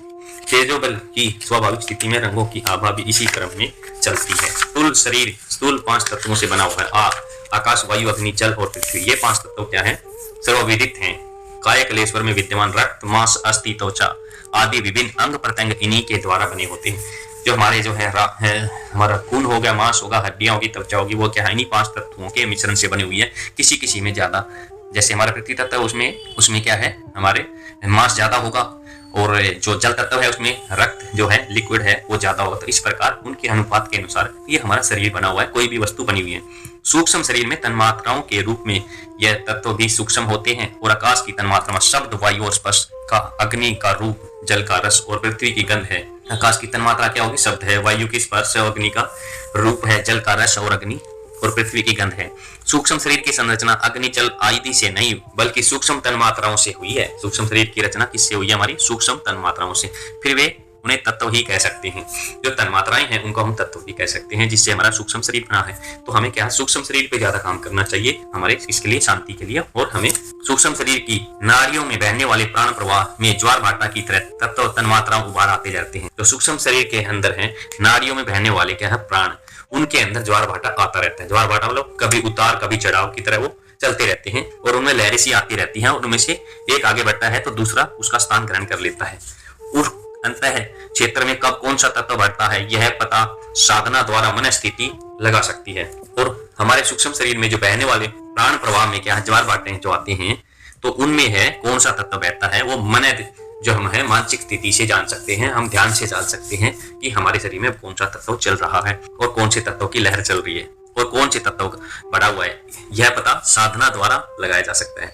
हर तत्व की अपनी एक विशेषता है, उसी के अनुरूप व्यक्ति में उतार चढ़ाव आते हैं। प्रकृति और सामर्थ्य में हेरफेर होता रहता है। सूक्ष्म शरीर में कब कौन सा तत्व बहता है और किस तत्व की प्रबलता के समय क्या अधिक करना अधिक फलप्रद होता है, वो हम स्वर विज्ञान में तत्वों की कौन सा तत्व बह रहा है उसके अनुसार हम उसको बताते हैं। जैसे हमने पहले पूर्व में बहुत सारे वीडियो डाले हुए। यदि इस रहस्य को जाना जा सके तो किसी महत्वपूर्ण कार्य का आरंभ उपयुक्त समय पर किया जा सकता है। जिस तत्वों को जानकर हम उसकी प्रबलता के अनुसार हम कार्य करेंगे तो वह है हमारा फलदायक होगा, उसमें हमें सफलता का ज्यादा चांस रहता है। व्यक्ति की त्वचा का रंग चेहरे पर उड़ता हुआ तेजोबल, उसकी स्वाद संबंधी अनुभूतियां, रंग विशेष की पसंदित को कुछ परख कर जाना जा सकता है कि उनके शरीर में किस तत्व की न्यूनता और किस तत्व की अधिकता है। जो हमारा जो ओरा है उसको हम देख के हम क्या कह सकते हैं, जो लोग तत्वदर्शी हैं वो फटाक के अपना ओरा, किसी व्यक्ति का ओरा पढ़ लेते हैं, उसके अनुसार बता सकते हैं तेरे अंदर ये वाली कमी है। वो सब क्या है, तत्व विज्ञान और स्वर विज्ञान का ही एक भाग है। शरीर में किस तत्व की कमी है और किस तत्व, कौन सा तत्व बढ़ा हुआ है। जिस तत्व की कमी है उसको पूरा करने के लिए उस रंग के वस्त्रों का उपयोग, और उसके कमरे की पुताई उसी रंग की, उसकी खिड़कियों के पर्दे उसी रंग के, और उसी रंग के कांच में कुछ पानी रखकर पीने की प्रक्रिया बताई जाती है, अपनाई जाती है। आहार में भी फिर उसी तरह के फल का प्रयोग किया जा सकता है। रंगीन बल्ब की रोशनी का प्रयोग किया जाता है। यह समस्त अंग पर क्या है, प्रभाव डालती। तो इस भाग में हमें तत्वों के बारे में जाना, बहुत सारी चीजें हमने जानी। तो इस प्रकार अभी आगे अगले और भाग में अभी और बताएंगे, तो देखते रहिए। ओम नमः शिवाय। स्वर विज्ञान की श्रृंखला का ये तत्व विज्ञान का हमारा 5वां भाग है। इस भाग में हम बताएंगे मांडुक्य उपनिषद, प्रश्नोपनिषद और शिव स्वरोध्याय में क्या बताया गया है हमारा तत्वों के बारे में। तो मांडुक्य उपनिषद, प्रश्नोपनिषद और शिव स्वरोध्याय मानते हैं कि पंच तत्वों का विकास मन से हुआ है, और मन का प्राण से, और प्राण का समाधि से, जाकी प्राचेतना जिसको बोलते हैं, उससे हुआ है। साधक लोग हैं, साधक योगी तत्वों का पता लगाकर अपने भविष्य का पता लगा लेते हैं। इससे वे अपनी मनोदिशा और क्रियाकलापों को भी नियंत्रित कर अपने जीवन को बेहतर बना सकते हैं। योगी आपके छोड़े हुए श्वास की लंबाई को देखकर तत्व की प्रधानता का पता लगाने में सक्षम होते हैं, और उसकी बात को कहते हैं कि आप अपने तत्वों की प्रधानता देखकर, सांस की लंबाई देखकर तत्वों को पहचानें। इस तत्व से आप अपने क्या मन और तन की अवस्था का पता लगा सकते हैं। इससे आपको पता लगेगा कि योग द्वारा अपने कार्य, मनोदशा आदि पर नियंत्रण रख सकते हैं। लेकिन ये सब क्या है कि यौगिक विधि है, यौगिक है, टेक्निक है। यौगिक टेक्निक के द्वारा ही हम इस हमारे पंच तत्वों को पहचान सकते हैं, श्वास की लंबाई को पहचान सकते हैं और तत्वों की प्रधानता का पता लगा सकते हैं। ज्योतिष विद्या से भिन्न है ये। इसकी कई विधियां योगी लोग बताते हैं। कुछ चरण हमारे इस प्रकार हैं। पहले हम बात करेंगे शिव सर्वोदय की। शिव सर्वोदय ग्रंथ क्या मानता है, श्वासों का ग्रह सूर्य और चंद्र की गतियों से संबंध होता है। भगवान शिव कहते हैं कि हे देवी, स्वर विज्ञान से बड़ा कोई गुप्त ज्ञान नहीं है, क्योंकि स्वर विज्ञान के अनुसार कार्य करने वाला व्यक्ति सभी वांछित फल अनायास ही मिल जाता है। मां पार्वती को उत्तर देते हुए भगवान शिव ने कहा है, इस संसार में प्राण ही सबसे बड़ा मित्र है और सबसे बड़ा सखा है। इस जगत में प्राण से बढ़कर कोई बंधु नहीं है। इस संसार रूपी, इस शरीर रूपी नगर में प्राण वायु एक सैनिक की तरह रक्षा करती रहती है। श्वास के रूप में शरीर में प्रवेश करती है, और करते समय इसकी लंबाई 10 अंगुल और बाहर जाते समय इसकी लंबाई 12 अंगुल तक होती है। चलते फिरते समय में प्राण वायु की लंबाई 24 अंगुल और दौड़ते समय में 42 अंगुल हो जाती है, और मैथुन करते समय 65 और सोते समय नींद में 100 अंगुल होती है। सांस की स्वाभाविक लंबाई 12 अंगुल होती है, पर भोजन और वमन के समय इसकी लंबाई 18 अंगुल हो जाती है। भगवान शिव बताते हैं, यदि प्राण की लंबाई कम की जाए तो अलौकिक सिद्धियां मिलती हैं। यदि प्राणवायु की लंबाई 1 अंगुल कम कर दी जाए तो वह व्यक्ति निष्काम हो जाता है। 2 अंगुल कम कर दें तो आनंद की प्राप्ति होती है। 3 अंगुल कम कर दे तो कविता और लेखन जैसी शक्तियां मिलती हैं। सांस की लंबाई अगर 4 अंगुल कर दें तो वाक सिद्धि मिलती है। वाक सिद्धि मतलब जो बोलोगे वो सच हो जाएगा, वही हो जाएगा, वाक सिद्धि वैसी एक सिद्धि प्राप्त हो जाती है। 5 अंगुल कम होने से क्या दूरदृष्टि हो जाता है। दूरदृष्टि मतलब दूर की चीज को देख के उसके बारे में पता लगा सकते हैं, बता सकते हैं। 6 अंगुल कम होने से आकाश में उड़ने की शक्ति होती है। अगर हमारी सांस की लंबाई 6 अंगुल कम करने से हम क्या है, उड़ने की शक्ति आ जाती है। हमारा शरीर इतना हल्का हो सकता है कि हम उड़ भी सकते हैं। 7 अंगुल कम होने से क्या प्रचंड वेग से चलने की शक्ति आ जाती है। 7 अंगुल कम होने से हम किसी भी स्पीड से, बहुत तेज स्पीड से एक स्थान से दूसरे स्थान पे बिना किसी सहायता के जा सकते हैं। अगर श्वास की लंबाई 8 अंगुल कम हो जाए तो साधक को अष्ट सिद्धियां प्राप्त हो जाती हैं, और 9 अंगुल कम होने से 9 निधियां प्राप्त हो जाती हैं। 10 अंगुल कम होने पर क्या है, हमारे शरीर को 10 विभिन्न आकारों में बदलने की क्षमता आ जाती है। 11 अंगुल कम होने पर शरीर छाया की तरह हो जाता है, अर्थात उस व्यक्ति की छाया नहीं पड़ती। श्वास की लंबाई 12 अंगुल कम होने पर साधक अमरता प्राप्त कर लेता है। यह साधना के दौरान ऐसी स्थिति आ जाती है कि श्वास की गति रुक जाने के बाद भी वह जीवित रहता है। जब साधक नखशिक अपने प्राणों को नियंत्रण कर लेता है तो वह भूख, प्यास और शारीरिक वासनाओं पर विजय प्राप्त कर लेता है। अब ये जो बताई है, सांस की गति को कम करके हम क्या क्या हम प्राप्त कर सकते हैं, इस भाग में बताया गया है। जो हमारा जो लास्ट वाला है 12 अंगुल कम करने का बताया है। जो लोग ध्यान साधना करते हैं, जो लोग समाधि में होते हैं, वो अपनी सांस की गति को 12 अंगुल कम करके बैठ जाते हैं, श्वास की गति को रोक लेते हैं, श्वास लेने की जरूरत उनको नहीं पड़ती। तो वैसी स्थिति में कितने भी दिन रह सकते हैं और उनको भूख और प्यास नहीं लगती। क्षय उपासना पर कंठ प्रदेश पर मन को एकाग्र किया जाता है, फिर उसको साधक अल्पक निहारता है और उस पर त्राटक करता है। इसके बाद शरीर को जरा भी न हिलते हुए आकाश में देखता है। फिर छाया की अनुकृति दिखती है इसकी कुछ आवृत्तियां के बाद षण्मुखी मुद्रा के अभ्यास करने से चिदाकाश चित्त का आकाश में उत्पन्न होने वाले रंगों को देखते हैं। जो भी रंग दिखते हैं उस पर नीचे सारणी के हिसाब से हमें क्या है, पृथ्वी हो तो पीला तत्व की प्रधानता है। इस प्रकार हम तत्वों को पहचान सकते हैं षण्मुखी मुद्रा से। ओम नमः शिवाय। पंच तत्व साधना की श्रृंखला का ये हमारा छठा वीडियो है। इस वीडियो में हम जानेंगे कि हमारे पंच तत्व क्या होते हैं, उनकी साधना कैसे करनी है, उनकी तन्मात्रा कहते हैं, उनको जाने कैसे, और उनकी साधना का उपयोग करके हम अपने शरीर को स्वस्थ, मन को स्वस्थ कैसे बनाएं। मानव शरीर 5 तत्वों से बना है। पृथ्वी, जल, अग्नि, वायु और आकाश। मिट्टी, पानी, अग्नि, वायु और शून्य। इन्हें पंच महाभूत भी कहते हैं, पंच तत्व भी कहा जाता है। ये सभी तत्व शरीर के 7 प्रमुख चक्रों में बैठे हुए हैं। 7 चक्र और 5 तत्वों को संतुलन ही हमारे तन और मन को स्वस्थ रखता है। ध्यान रख लेना, 7 चक्र और 5 तत्व अगर संतुलित रहेंगे तो हम तन से और मन से स्वस्थ रहेंगे। इनमें किसी भी चीज का मान लो चक्कर बैलेंस ना हो तो भी हमें हमारे शरीर में विकार पैदा हो जाते हैं, और तत्व बैलेंस ना हो तब भी हमारे शरीर में विकार पैदा हो जाते हैं। यदि चेहरे पर धूमिलता छाई हो, आकर्षण क्षमता की कमी हो, मोटापा या दुबलापन आ गया हो, आपस में परिस्थिति अनुकूल नहीं रही हो, पति या प्रेमिका या पत्नी से संबंध ठीक न रहे हो, तो इसका संबंध अर्थ होता है कि अग्नि तत्व शून्य हो गया है। तो अग्नि तत्व की कमी से हमारे शरीर में बहुत सारे दिक्कतें आती हैं।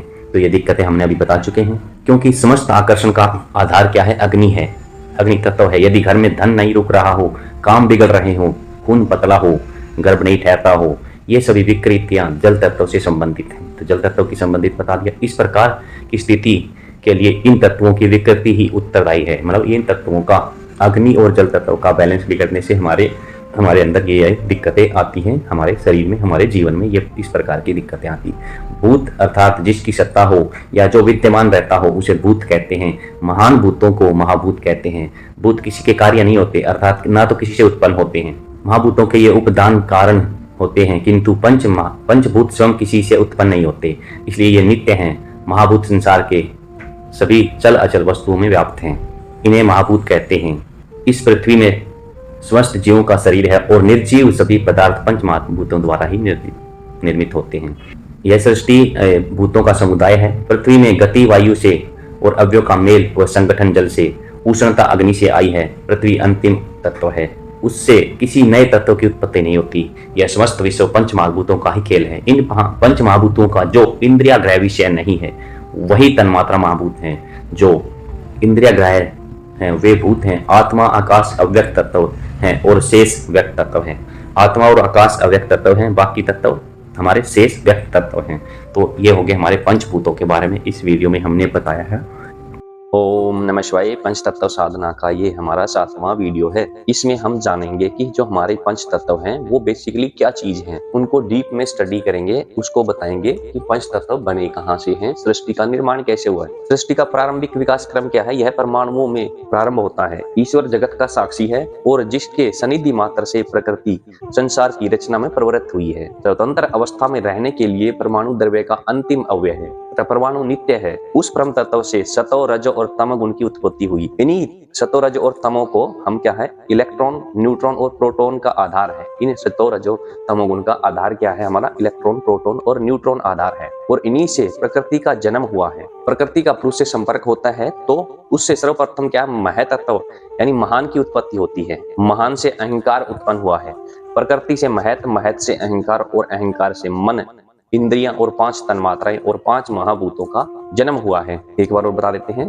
प्रकृति से महत, महत से अहंकार, अहंकार से मन और इंद्रियां और 5 तन्मात्राएं और 5 महाभूत। 5 महाभूत हमारे हो गए पृथ्वी, जल, अग्नि, वायु और आकाश। और जो इसके जो है ये 5 तन्मात्राएं जो हमारी हैं उनकी, तो पृथ्वी, जल, तेज, वायु परमाणुओं के संयोग से बने हैं। ये सब है हमारा पृथ्वी तत्व, जल तत्व, तेज चल रहे। पृथ्वी, जल, तेज, वायु परमाणुओं के संयोग से बना है। सर्वप्रथम इन्हीं परमाणुओं से क्रिया होती है और 2 परमाणुओं के संयोग से द्वय गुण उत्पन्न होते हैं। ऐसे ही 3 द्वय गुणों के संयोग से त्रैगुण होता है। जो 2 बोलते हैं, 2 गुणात्मक और त्रिगुणात्मक जो प्रकृति है, इन 2 अणुओं, इन 2 परमाणुओं के और 3 परमाणुओं के मिलने से बनता है। उसके बाद है चतुर्गुण, चतुर्णक आदि क्रम से महत पृथ्वी, महत आकाश, महत तेज तथा महत वायु उत्पन्न होते हैं। महत मतलब महान, आकाश, पृथ्वी, आकाश और तेज उत्पन्न होते हैं। महत तत्व या स्थूल तत्व आ जाने के कारण ही इनको महाभूत कहते हैं। इनमें महत आने के कारण, स्थूल महत यानी महान जो सबसे बड़ा हो वो आने के कारण इनको पंच महाभूत है। वैश्विक दर्शन के अनुसार प्रलय की स्थिति में जब परमात्मा ने सृष्टि की इच्छा की निर्माण की इच्छा हुई, तब आकाश महाभूत के दो परमाणुओं के परस्पर आकर्षण के संयोग होने लगे।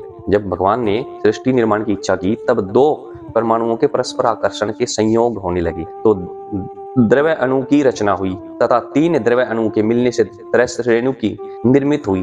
त्रय अणु तक गुणों में सूक्ष्मता तथा भूत के अवस्था रहती है। स्थूल आंखों से हम उनको देख नहीं सकते। त्रय रेणु में यह भूत प्रत्यक्ष योग्यता अर्थात स्थूल आंखों से दिखाई देना हो जाता है। मतलब दो गुण वाली जो हैं उनमें क्या है, हम उनको आंखों से नहीं देख सकते। जिस दो अणुओं के मिलने से जो भूत बने हैं, जो महाभूत बने हैं, उनको हम देख नहीं सकते। और तीन के मिलने से जो महाभूत बने हैं उनको हम क्या है, अपनी आंखों से देख सकते हैं। पृथ्वी, जल, अग्नि, आकाश, मन, बुद्धि और अहंकार, यह प्रकृति के 8 तत्व हैं। जब हम पृथ्वी कहते हैं तो सिर्फ हमारी पृथ्वी नहीं, प्रकृति के इन्हीं गुणों से सत्व, रजो और तमोगुण की साम्यता रहती है। प्रकृति के प्रत्येक कण में उक्त तीनों गुण होते हैं और साम्य अवस्था भंग होती है तो महत बनता है, महान बनता है। प्रकृति वह अणु है जिसको तोड़ा नहीं जा सकता, किंतु महत जब टूटता है तो अहंकार का रूप धरता है। सबसे पहले अहंकार बनता है। जब महान तत्व टूटता है तो अहंकार बनता है। अहंकार से क्या, ज्ञानेंद्रियां, कामेंद्रियां और मन बनता है। अहंकार से ही तन मात्राएं बनती हैं और उनसे ही पंच महाभूतों का निर्माण होता है। वास्तव में महत ही बुद्धि है। महत में सत्व, रजो और तम के संतुलन टूटने पर बुद्धि निर्मित होती है। जब महत का एक अंश प्रत्येक पदार्थ या प्राणी में बुद्धि का कार्य करता है। तो ये हो गई हमारी पंच महाभूत, उनका सूक्ष्म विज्ञान, वो कैसे बने हैं और हमारी मन, बुद्धि, अहंकार कैसे बनता है, इस चीज का हमने इस वीडियो में आपको बताया है। अब इसमें आगे बताएंगे कि जो हमारे हैं अहंकार भी त्रिगुणात्मक होता है, क्योंकि प्रकृति त्रिगुणात्मक होती है, अतः उससे उत्पन्न हुए महत तत्व और अहंकार भी त्रिगुणात्मक हैं। बुद्धि से अहंकार के 3 रूप पैदा हुए हैं। बुद्धि जो हुई है उससे अहंकार के 3 रूप पैदा हुए हैं। वो कौन से रूप हुए हैं? वैकारिक, सात्विक अहंकार, तेजस अहंकार और भूतादि अहंकार। जो सबसे पहला है वैकारिक या सात्विक अहंकार, पहला सात्विक अहंकार जिसे वैकारिक भी कहते हैं, विज्ञान की भाषा में इसे न्यूट्रॉन कह सकते हैं हम। यह पंच महाभूतों के जन्म का आधार माना जाता है। जो हमारा सात्विक अहंकार है उसको हम न्यूट्रॉन कहते हैं और यह 5 भूतों के जन्म का पहला आधार है। दूसरा आ गया तेजस अहंकार। तेजस अहंकार, इससे तेज की उत्पत्ति हुई है जिससे वर्तमान भाषा में इलेक्ट्रॉन कह सकते हैं। तेजस अहंकार की सत्यता से भूत आदि अहंकार द्वारा पंच तन मात्राएं होती हैं। सात्विक अहंकार से पंच महाभूत, तेजस अहंकार से क्या हमारी पंच तन मात्राएं उत्पन्न हुई हैं। अब आ गया भूत आदि अहंकार। तीसरा अहंकार भूत आदि अहंकार है। यह पंच महाभूत आकाश, वायु, अग्नि, जल और पृथ्वी का पदार्थ रूप प्रस्तुत करता है। तीसरे में क्या हो गया, जिसको हम प्रोटॉन कह सकते हैं। इससे रासायनिक तत्वों के अणुओं का भार न्यूनाधिक होता है, अतः पंच महाभूतों में पदार्थ तत्व इनके कारण ही माना जाता है। अगला हो गया हमारा भूत आदि अहंकार, जिससे हमारे 5 तत्व बनते हैं और हमें भार का अनुभव होता है। अणुओं का भार का न्यूनाधिक इसी के कारण होता है और इसे प्रोटॉन भी कहते हैं। सात्विक अहंकार और तेजस अहंकार के संयोग से मन और 5 इंद्रियां बनती हैं। सात्विक अहंकार और तेजस अहंकार जब मिलते हैं तो मन और 5 इंद्रियां बनती हैं। तेजस और भूत आदि अहंकार जब का संयोग होता है तो तन मात्राएं तथा पंच महाभूत बनते हैं। पूर्ण जड़ प्रकृति के इन 8 रूपों में ही बनता है। जो प्रकृति है, जगत है, इन 8 रूपों से ही बनता है, किंतु आत्मा तत्व इससे पृथक है। देख लेना, इसमें बिल्कुल स्पष्ट बताया है कि पंच महाभूतों को छोड़ के जो तत्व है वो हमारा क्या है, आत्मा तत्व है, जो कि पंच महाभूतों से परे है, किंतु आत्मा तत्व इनसे अलग है। इस आत्मा तत्व की उपस्थिति मात्र से ही सारा प्रपंच है। पंच महाभूतों का कोई भी वो नहीं है, वो सिर्फ बने हैं, लेकिन जो आत्मा तत्व है उसी के कारण सारा प्रपंच होता है दुनिया में। यह ब्रह्मांड अंडाकार है। यह ब्रह्मांड जल या बर्फ और उसके बादलों से घिरा हुआ है। इससे जल से भी 10 गुना यह अग्नि तत्व से आच्छादित है और इससे 10 गुना ज्यादा यह वायु से घिरा हुआ है और वायु से 10 गुना ज्यादा आकाश से घिरा हुआ है और यह आकाश जहां तक प्रकाशित होता है वहां से 10 गुना ज्यादा तामस अंधकार से घिरा हुआ है और यही तामस अंधकार से भी 10 गुना जो महत है, जो बड़ा है, महान है, वो उससे घिरा हुआ है। महत उस असीमित, अपरिमेय और अनंत से घिरा हुआ है। उस अनंत से ही पूर्ण की उत्पत्ति हुई है। जो हमारा महत है, सबसे महान है, अंधकार से आगे जाके जो चीज है उसको क्या है, उसी से पूर्ण की उत्पत्ति हुई है, उसी से उसका पालन होता है और अंततः यह ब्रह्मांड उस अंत में ही लीन हो जाता है। इसको बोलते outer dimension of the universe, black जो पार्ट है उसको बोल रहे हैं। प्रकृति का ब्रह्म में लीन हो जाना ही प्रलय है। जब प्रकृति ब्रह्म में लीन होती है तो प्रलय होता है। यह संपूर्ण ब्रह्मांड ही प्रकृति कही गई है, इसे ही शक्ति कहते हैं। तो ये हमने आपको बताया है कि हमारे जो है आत्मा क्या है, पंच महाभूत कैसे बने हैं, उनका निर्माण कैसे हुआ, कौन से तत्वों को हम इलेक्ट्रॉन, प्रोटॉन, न्यूट्रॉन कहते हैं। फिर 3 प्रकार के अहंकार के बारे में हमने इस वीडियो में आपको बताया है। ओम नमः शिवाय। पंच तत्व साधना का ये 8वां वीडियो है। इस वीडियो में हम जानेंगे अहंकार कितने प्रकार के होते हैं और जो हमारे महाभूत हैं उनके क्या क्या गुण हैं। पृथ्वी, जल, अग्नि, वायु, आकाश, मन, बुद्धि और अहंकार, यह प्रकृति के 8 तत्व हैं। जब हम पृथ्वी कहते हैं तो सिर्फ हमारी पृथ्वी नहीं, प्रकृति के इन्हीं रूपों में सत्व, रजो और तमो गुण की साम्यता रहती है। प्रकृति के प्रत्येक कण में उक्त तीनों गुण होते हैं। यह साम्यावस्था भंग होती है तो महत बनता है। महत मतलब पहले बता चुके हैं, महान, जो सबसे महान हो, सबसे बड़ी सत्ता हो, उसको महत बोलते हैं। प्रकृति वह अणु है जिसे तोड़ा नहीं जा सकता, किंतु महत जब टूटता है तो अहंकार का रूप धर लेता है। अहंकारियों से ज्ञानेंद्रियां और कामेंद्रियां और मन बनता है। अहंकार से ज्ञानेंद्रियां, कामेंद्रियां और मन बनता है। अहंकार से ही तन्मात्रा बनती है और पंच महाभूतों का निर्माण होता है। वास्तव में महत ही बुद्धि है। महत में सत्व, रजो और तम के संतुलन टूटने पर बुद्धि निर्मित होती है।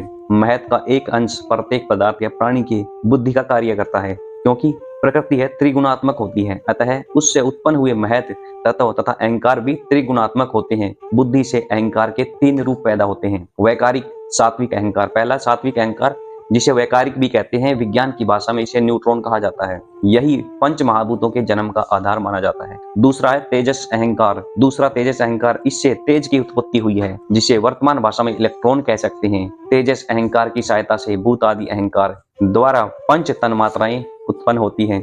वैकारिक और सात्विक से है पंच महाभूतों का जन्म होता है। तेजस से क्या है, पंच तन्मात्राएं उत्पन्न होती हैं। भूत आदि अहंकार, तीसरा अहंकार भूत आदि अहंकार है। यह पंच महाभूत आकाश, वायु, अग्नि, जल और पृथ्वी का पदार्थ रूप प्रस्तुत करता है। वर्तमान विज्ञान के अनुसार इसे प्रोटॉन कह सकते हैं। इससे रासायनिक तत्वों के अणुओं का भार न्यूनता हो जाता है। अतः पंच महाभूतों के में पदार्थ तत्व इन्हीं के कारण माना जाता है। तीसरे अहंकार में हो गया, जिसके कारण आकाश, वायु, अग्नि, ये क्या है, पदार्थ के रूप में प्रस्तुत होते हैं। सात्विक अहंकार और तेजस अहंकार के संयोग से मन और 5 इंद्रियां बनती हैं। तेजस और भूत आदि अहंकार के संयोग से तन्मात्राएं एवं पंच महाभूत बनते हैं। पूर्ण जड़ जगत प्रकृति के इन 8 रूपों में ही बनता है, किंतु आत्म तत्व इनसे पृथक है।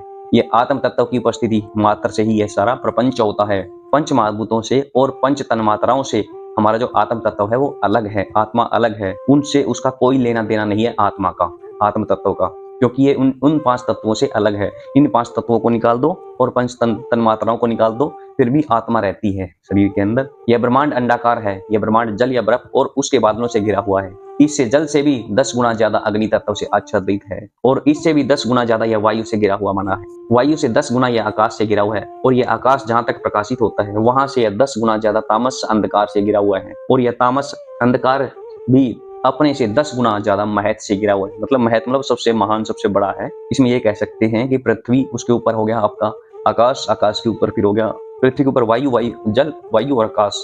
आकाश से भी बड़ा क्या हो गया हमारा ब्रह्मांड, ब्रह्मांड से भी हो गया हमारा गैलेक्सी और फिर ब्लैक होल, और उससे जो ब्रह्मांड का छोर है सबसे बड़ा, वो है हमारा क्या, महत तत्व। महत उस एक असीमित, अपरिमेय और अनंत से घिरा है। उस अनंत से ही पूर्ण की उत्पत्ति हुई है, उसी से उसका पालन होता है और अंततः यह ब्रह्मांड उस अंत में ही लीन हो जाता है। यह ब्रह्मांड उस अंत में ही लीन हो जाता है। प्रकृति का ब्रह्म में लय, लीन हो जाना ही प्रलय है। यह संपूर्ण ब्रह्मांड ही प्रकृति कही गई है, इसे ही शक्ति कहते हैं। अब हम बताएंगे महाभूतों के गुण। गंधत्व, द्रवत्व, उष्णत्व, जलत्व गुण कर्म से पृथ्वी, जल, अग्नि और वायु के होते हैं। आकाश का गुण अप्रतिघात, रुकावट होता है। महाभूतों का सतव, रज और तम से भी घनिष्ठ संबंध है। शास्त्रों में लिखा है सतव गुण की अधिकता वाला आकाश होता है, रजोगुण की अधिकता वाला वायु होता है, सतव और रजो की गुण अधिकता वाला अग्नि महाभूत होता है, सतव और रजो की अधिकता वाला जल महाभूत होता है, तमोगुण की प्रधानता वाला पृथ्वी होता है।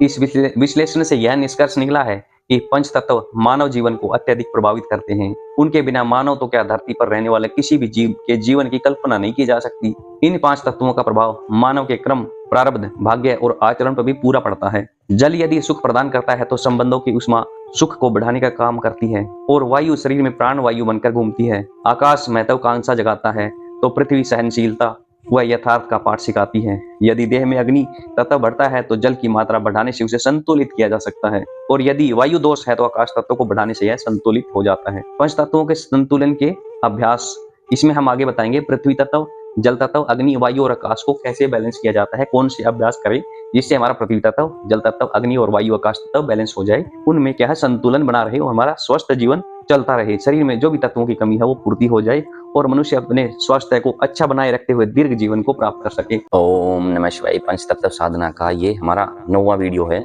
इसमें हम बताएंगे पृथ्वी तत्व की साधना कैसे करनी है, पृथ्वी तत्व के अनबैलेंस होने से क्या क्या रोग होते हैं, उसको बैलेंस करने के लिए हमें क्या क्या करना होता है। तो हम इस वीडियो में पृथ्वी तत्व का जो स्वामी है उसको बुध ग्रह कहते हैं। बुध ग्रह पृथ्वी तत्व का स्वामी है और इसका जो कारक तत्व है, पृथ्वी तत्व के कारण हमें गंध है उसका, पृथ्वी तत्व के कारण हमें गंध का हमें पता लग जाता है। तत्व के अधिकार में कौन सी चीजें आती हैं, हड्डियां और मांस आती हैं इस तत्व के अधिकार क्षेत्र में, मतलब पृथ्वी तत्व के अंतर्गत आते हैं हड्डी और मांस। इस तत्व के अंतर्गत है ना धातु कौन सी होगी, वात पित्त और कफ, तीनों की समानता पृथ्वी तत्व, तीनों का जो भी है कम ज्यादा होना पृथ्वी तत्व में ही आती है। तीनों ही प्रकृति इसके अंतर्गत आती है पृथ्वी तत्व के। विद्वानों ने क्या है, पृथ्वी तत्व को एक विशाल का एक चुंबक है, विद्वानों का मत जो है उन्होंने बताया है कि पृथ्वी तत्व एक विशालकाय चुंबक है। चुंबक का जो दक्षिणी सिरा है भौगोलिक उत्तर ध्रुव में है, संभव है इसी कारण दिशा सूचक चुंबक का उत्तरी ध्रुव सदा उत्तर दिशा का ही संकेत देता है। पृथ्वी तत्व के इस चुंबकीय गुण का उपयोग वास्तुशास्त्र में बहुत ज्यादा होता है, क्योंकि चुंबक का उपयोग वास्तु में भूमि पर दबाव के लिए किया जाता है और वास्तुशास्त्र में दक्षिण दिशा में भार बढ़ाने पर अधिक बल दिया जाता है। इसी कारण हमें क्या है, दक्षिण दिशा की ओर सिर करके सोना स्वास्थ्य के लिए अच्छा माना गया है। पृथ्वी या भूमि के 5 गुण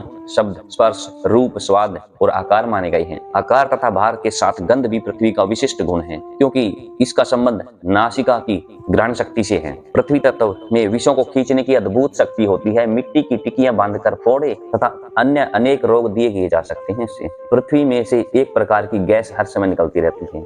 इससे शरीर को आकर्षित करना बहुत लाभदायक है। प्रतिदिन प्रातःकाल नंगे पैर टहलने से पैर और पृथ्वी का संयोग होता है और उससे पैरों द्वारा शरीर के विष खींचकर जमीन में चले जाते हैं। इसलिए हमें बोला जाता है कि सुबह सुबह नंगे पैर हमें घूमना चाहिए पृथ्वी पर, या फिर हरी हरी ठंडी ठंडी घास पर। इसमें पृथ्वी तत्व बैलेंस हो जाता है। और ब्रह्म मुहूर्त में जो अनेक प्रकार के आश्चर्यजनक गुण है, से वायु पृथ्वी में से निकलती है और वह शरीर सोख लेता है उस वायु को। प्रातः काल के सिवाय यह लाभ और किसी समय प्राप्त नहीं होता। अन्य समय में तो पृथ्वी से हानिकारक वायु भी निकलती है, जिससे बचने के लिए जूता आदि पहनने की जरूरत होती है। अतः प्रातः काल नंगे पैर टहलने के लिए कोई अच्छी स्वच्छ जगह तलाश कर लेनी चाहिए, जैसे कि बगीचे, पार्क, खेल, अन्य ऐसे ही साफ स्थान में प्रतिदिन नंगे पांव कम से कम आधा घंटा नित्य टहलना चाहिए। घास भी वहीं हो और अच्छा घास के ऊपर जमीन पर नंगे पैरों को ठंडा करते हैं, वह ठंडक मस्तिष्क तक पहुंच जाती है। यह भावना करते चलना चाहिए, पृथ्वी की जीवनी शक्ति को मैं पैरों द्वारा खींच रहा हूँ और अपने शरीर में भर रहा हूँ और मेरे शरीर से विषयों को पृथ्वी खींच रही है, मुझे निर्मल बना रही है। यह भावना जितनी बलशाली होगी, जितनी प्रबल होगी, उतना ही हमें अधिक ज्यादा लाभ होगा। हफ्ते में 2 बार स्वच्छ भूरी पीली मिट्टी या शुद्ध बालू लेकर उसे पानी से गीला करके शरीर पर साबुन की तरह मलना चाहिए। कुछ देर तक उस मिट्टी को शरीर पर लगा रहना चाहिए और बाद में उसको क्या है, स्वच्छ पानी से पूरी तरह से छुड़ा देना चाहिए। इस मिट्टी स्नान से शरीर के भीतर और चमड़े से जो विष है वो सारे खींच जाते हैं, त्वचा कोमल होती है और चमकदार बनती है। तो इस प्रकार हमने आपको इस वीडियो में बताया पृथ्वी तत्व को कैसे बैलेंस करना है, उसके कारक गुण क्या है और उसको हम प्रमुख क्यों माने जाते हैं, उससे कौन से रोग होते हैं। ओम नमः शिवाय। तत्व साधना का ये हमारा 10वां वीडियो है। इस वीडियो में जो हमारा है जल तत्व है उसके बारे में बताएंगे, उसको कैसे बैलेंस करना है, उसके गुण ग्रम सारी चीज हम बताएंगे और उसके द्वारा हमें हमारे शरीर में क्या क्या होता है और उसकी कमी और उसको बैलेंस कैसे करेंगे। तो शुरू करते हैं। जल तत्व की उत्पत्ति है ना अग्नि से मानी गई है, क्योंकि जल हमारे जीवन में सबसे महत्वपूर्ण है। वायु और अग्नि तत्व जब मिलकर इसका निर्माण करते हैं, जब वायु और अग्नि मिलती है तो हमारा जल तत्व बनता है। जहाँ हम भोजन के बिना महीनों तक रह सकते हैं, तो पानी के बिना कुछ दिन सिर्फ ही रह सकते हैं। चंद्रमा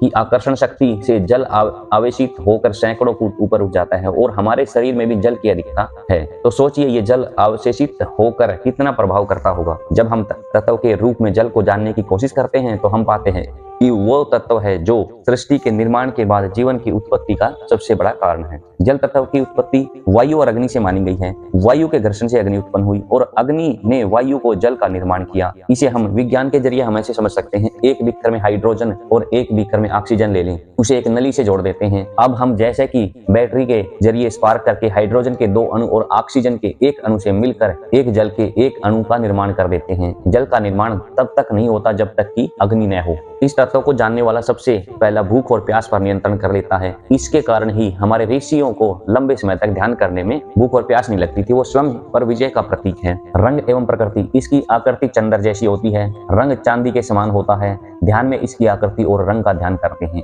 श्वास द्वारा पहचानना, इस समय श्वास 12 अंगुल तक चल रही हो तो हम सोचेंगे, हम समझेंगे कि हमारा जल तत्व चल रहा है। इस समय स्वर भीगा चलता रहता है, भीगा भीगा स्वर आपको दिखेगा, प्रतीत होगा। दर्पण विधि द्वारा इसकी आकृति अर्धचंद्र की जैसी बनती है। अगर हम किसी दर्पण पे अपनी नाक की हवा फेंकते हैं तो अर्धचंद्र की अगर मान लो बन रही है तो हम देख सकते हैं कि वो अर्धचंद्राकार बन रही है और वो हमारा जल तत्व है। स्वाद द्वारा इसका स्वाद है ना मुख में कसेला रहेगा, जैसे हम आंवला खाने के बाद जो हमारा जो स्वाद रहता है उसको हम कह सकते हैं कि जल तत्व है। रंग द्वारा पहचानना, इसका रंग चांदी के जैसा होता है और इसका बीज मंत्र क्या है? वम। ध्यान विधि, सिद्ध आसन में अर्धचंद्र जैसी आकृति को देखें जिसका रंग चांदी जैसा हो और उसका बीज मंत्र वम का हम जप कर सकते हैं। तो ये हमारे बताया गया कि इसके है जल तत्व के गुण हैं। और इसमें आगे बताएंगे कि चंद्र और शुक्र दोनों ही जल तत्व के ग्रह स्वामी माने गए हैं। जल तत्व के स्वामी चंद्र ग्रह और शुक्र दोनों ही है। इस तत्व का कारक तत्व रस माना गया है। जो भी रस स्वाद है वो हम सिर्फ जल तत्व के कारण, हम किसी भी चीज का खाने का स्वाद हम सिर्फ कड़वा है, मीठा है, कैसा है, वो जल तत्व की उसके कारण अब होता है। रस का स्वाद से है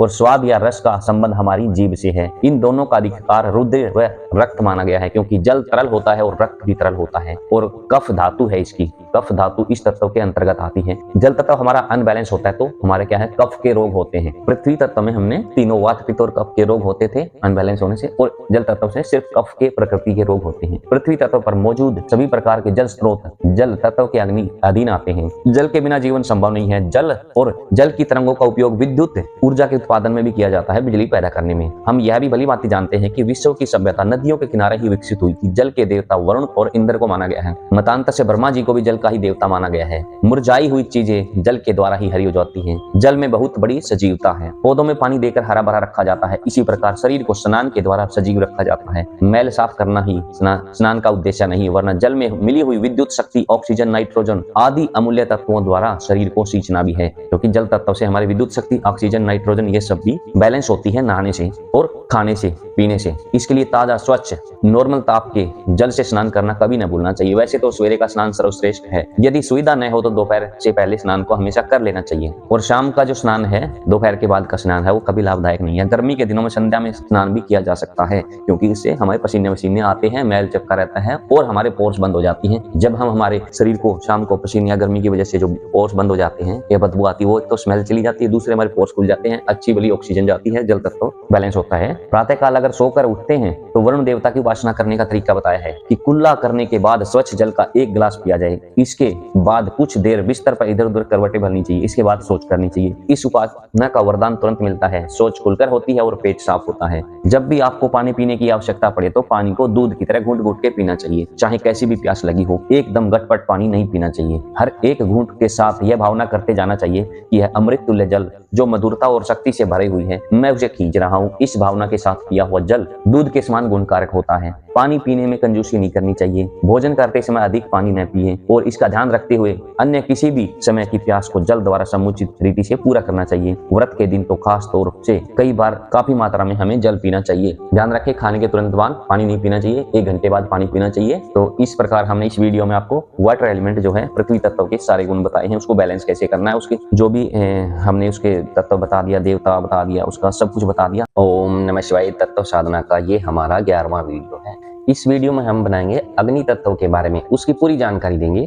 उसकी क्या है, कितने अंगुल चलना चाहिए, स्वाद क्या है, रंग क्या है, बीज मंत्र क्या है, उसको बैलेंस कैसे करें, उसकी साधना कैसे करेंगे। हमारी जो सनातन संस्कृति है, वैदिक संस्कृति है, यज्ञ संस्कृति रही है, उस संस्कृति में सतयुग से ही अग्नि के हम उपासक रहे हैं। अग्नि में सदैव ऊपर उठने का गुण है। जैसे हम अग्निदेव को हवन में सामग्री वगैरह डाल के हम अग्निदेव की पूजा करते हैं, तो हमारा अग्नि गुण होगा, अग्नि की पूजा करते हैं। यदि हम अपने वैदिक ध्वज पर ध्यान दें जो उस रंग का है और उसकी आकृति अग्नि का प्रतीक है, हमारा तेज, जिसे वैज्ञानिक भाषा में हम अपनी इलेक्ट्रोमैग्नेटिक फील्ड भी कहते हैं, अग्नि तत्व पे पूरा निर्भर करता है, और जो कि अग्नि तत्व पर निर्भर करता है, और यह असीम ऊर्जा का स्रोत है। इसे हम शिव तत्व के नाम से भी जानते हैं। किसी भी कार्य में, चाहे आध्यात्मिक हो या सांसारिक हो, हमें क्या है, ऊर्जा की बहुत ज्यादा जरूरत होती है। स्थूल से सूक्ष्म ऊर्जा अधिक प्रभावी होती है। अग्नि तत्व न तो सिर्फ प्रभावशाली बनाता है, बल्कि क्या है, ये आध्यात्मिक और सांसारिक उन्नति भी करता है। वायु तत्व के बाद अग्नि की उत्पत्ति वायु के घर्षण से मानी जाती है।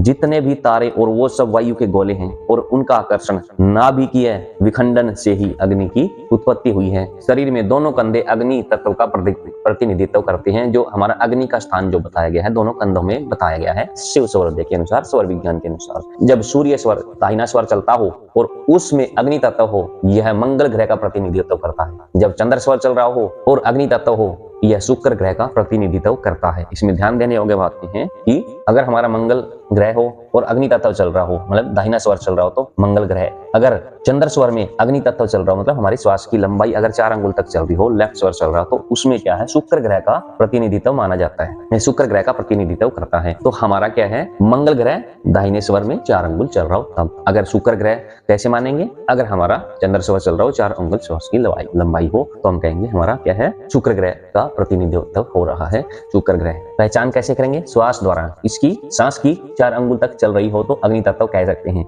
चाहे आपका ईड़ा स्वर हो, चाहे पिंगला स्वर हो, चाहे दाहिना स्वर हो, चाहे बायां स्वर हो, 4 अंगुल तक चलनी चाहिए। अगर दाहिना स्वर में 4 अंगुल चल रही है तो मंगल, अगर वही पिंगला यानी बायां स्वर में चल रही है तो शुक्र ग्रह। इसकी पहचान कैसे करेंगे, स्वाद के द्वारा। सूक्ष्म विश्लेषण करने पर मुंह का स्वाद है ना तीखा हो जाता है, तीखा तीखना लगना जाता है। और रंग क्या है, इसका रंग लाल होता है। ध्यान विधि से इसको हम जान सकते हैं, जो ध्यान विधि हमने पहले कुछ वीडियो में बताई है। और दर्पण द्वारा कैसे पहचान सकते हैं, दर्पण विधि में भी हम श्वास का प्रवाह ऊपर की तरफ पाएंगे और आकृति त्रिकोण जैसी होगी जब सांस हम एक दर्पण पर फेंकेंगे, और उसमें सांस के जो है भाप से जो भी आकृति बनेगी उसको हम देख के पहचान सकते हैं। इसकी आकृति क्या है, त्रिकोण है। और इसका बीज मंत्र है रम। लाभ क्या है इसके, लाल रंग के प्रयोग से भूख बढ़ती है, प्यास लगती है। जिनको भूख न लगती हो इसका प्रयोग करके, ये प्राकृतिक प्रयोग है जो कि निश्चित ही लाभ प्रदान करता है। युद्ध में अन्य साहसिक कार्यों में सफलता दिलाता है। जब आपको कभी काफी जोर से क्रोध आए तब उस वक्त आप गौर करेंगे तो आपका अग्नि तत्व ही चल रहा होगा। प्रयोग क्या है, अपने सिद्ध आसन में इस बीज मंत्र का जाप करते हुए ध्यान में एक त्रिकोण आकृति देखिए जिसका रंग लाल होगा। तो ये इसमें एक छोटी सी ध्यान विधि बताई है। सिद्धासन में बैठ जाएं और आप कौन सा रम बीज के मंत्र का उच्चारण करें, ध्यान में त्रिकोण की आकृति लाल रंग की देखें, तो ये आपका हो गया अग्नि तत्व का। सूर्य तथा मंगल अग्नि प्रधान ग्रह होने के कारण अग्नि तत्व के स्वामी ग्रह माने गए हैं सूर्य और मंगल। अग्नि का कारक तत्व रूप है। रूप मतलब अग्नि रूप को दिखाता है। इसका अधिकार क्षेत्र जीवन शक्ति है। तो इस तत्व की धातु पित्त है। इसकी वजह से हमारे पित्त के सारे रोग हैं जो कि हमें होते हैं, वो सारे अग्नि तत्व के अनबैलेंस होने से होते हैं। अग्नि तत्व के कम या ज्यादा बढ़ने या घटने की जो प्रकृति है उससे हमारे अग्नि तत्व से धातु के, उनसे पित्त धातु के रोग हो जाते हैं। हम सभी जानते हैं कि सूर्य की अग्नि से धरती पर जीवन संभव है। यदि सूर्य नहीं होगा तो चारों ओर सिवाय अंधकार के कुछ नहीं होगा और मानव जीवन की तो कल्पना ही नहीं की जा सकती। सूर्य पर चलने वाली अग्नि सभी ग्रहों को ऊर्जा तथा प्रकाश देती है। इसी अग्नि के प्रभाव से पृथ्वी पर रहने वाले जीव के जीवन के अनुकूल परिस्थिति बनती है। रूप को अग्नि का गुण माना गया है। रूप का संबंध नेत्रों से है। ऊर्जा का स्रोत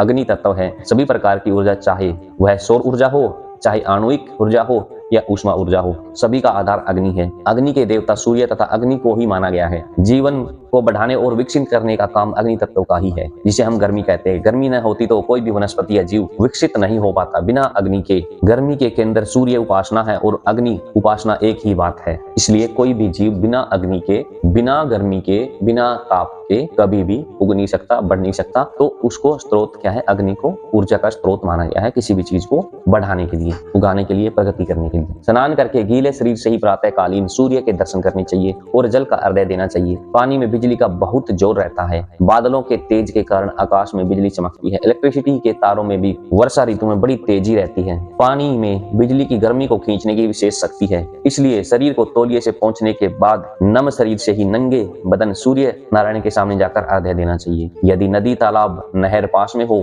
कमर तक जल में खड़े होकर अर्घ्य देना चाहिए। अर्घ्य लोटे से दिया जा सकता है और अंजलि से भी, जैसी सुविधा हो लेकर कर लेना चाहिए। सूर्य के दर्शन के पश्चात नेत्र बंद करके उसका ध्यान करना चाहिए और मन ही मन यह भावना दोहरानी चाहिए कि भगवान सूर्य नारायण का तेज मेरे शरीर में प्रवेश करके नस नस को दीप्तिमान और सतेज और प्रफुल्लित कर रहे हैं और मेरे अंग प्रत्यंग में संपूर्ण उत्पत्ति हो रही है। स्नान के बाद इस क्रिया को नित्य करना चाहिए। हमें अग्नि तत्व के पूरे गुण बताए, उसमें विधि बताई है, उसको कैसे बैलेंस करना है, उसकी ध्यान साधना कैसे करनी है।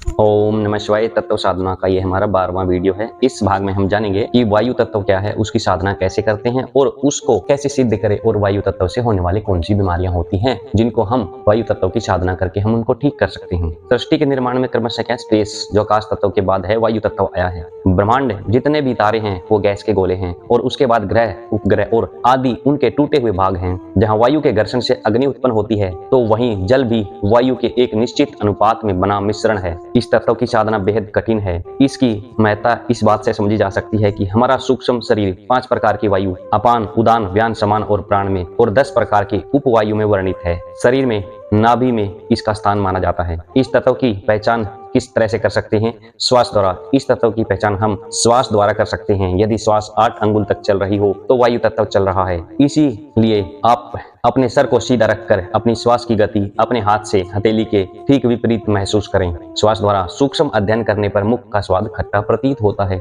दर्पण विधि द्वारा यदि वायु तत्व चल रहा हो तो इसकी गति तिरछी होती है, इसका आकार गोल होता है, इसका रंग हरा या गहरा भूरा होता है। कुंडलिनी जागरण में जो लाभ हैं उसी की संपूर्ण लौकिक सिद्धियां इस तत्व में प्राप्त हो जाती हैं, और इनका त्याग कर आकाश तत्व सिद्ध कर साधक परलौकिक शक्तियां प्राप्त कर लेता है। स्पष्ट है कि बाकी के 3 तत्व भी इसी से बनते हैं, अतः वे स्वयं ही सिद्ध हो जाते हैं। इसका मतलब ये हुआ कि अगर आपने वायु तत्व को सिद्ध कर लिया तो इसके बाकी 3 तत्व हैं वो अपने आप सिद्ध हो जाते हैं, उन्हें सिद्ध करने की जरूरत नहीं होती। तंत्र शास्त्र में आकाश में आवागमन की अनेक विधियां दी हैं। जो साधक वायु में चिड़िया की तरह उड़ने की तथा दूसरों के मन की बात अपने आप जानने की इच्छा रखता हो वह श्रद्धा पूर्वक इस बीज मंत्र यम को सिद्ध करें। यम मंत्र का उच्चारण करें तो है हमारा वायु तत्व सिद्ध हो जाता है। और उसमें क्या है? उड़ने की और दूसरों के मन के पढ़ने की या दूसरों के मन की बात को जानने की शक्ति यम मंत्र को सिद्ध करने से आ जाती है। इसकी साधना विधि क्या है? इस मंत्र की साधना के लिए आप आसन लगाकर बैठ जाते हैं, सुखासन, पद्मासन, सिद्धासन, जो आपको आसान लगे, और हवा में स्थिर एक हरा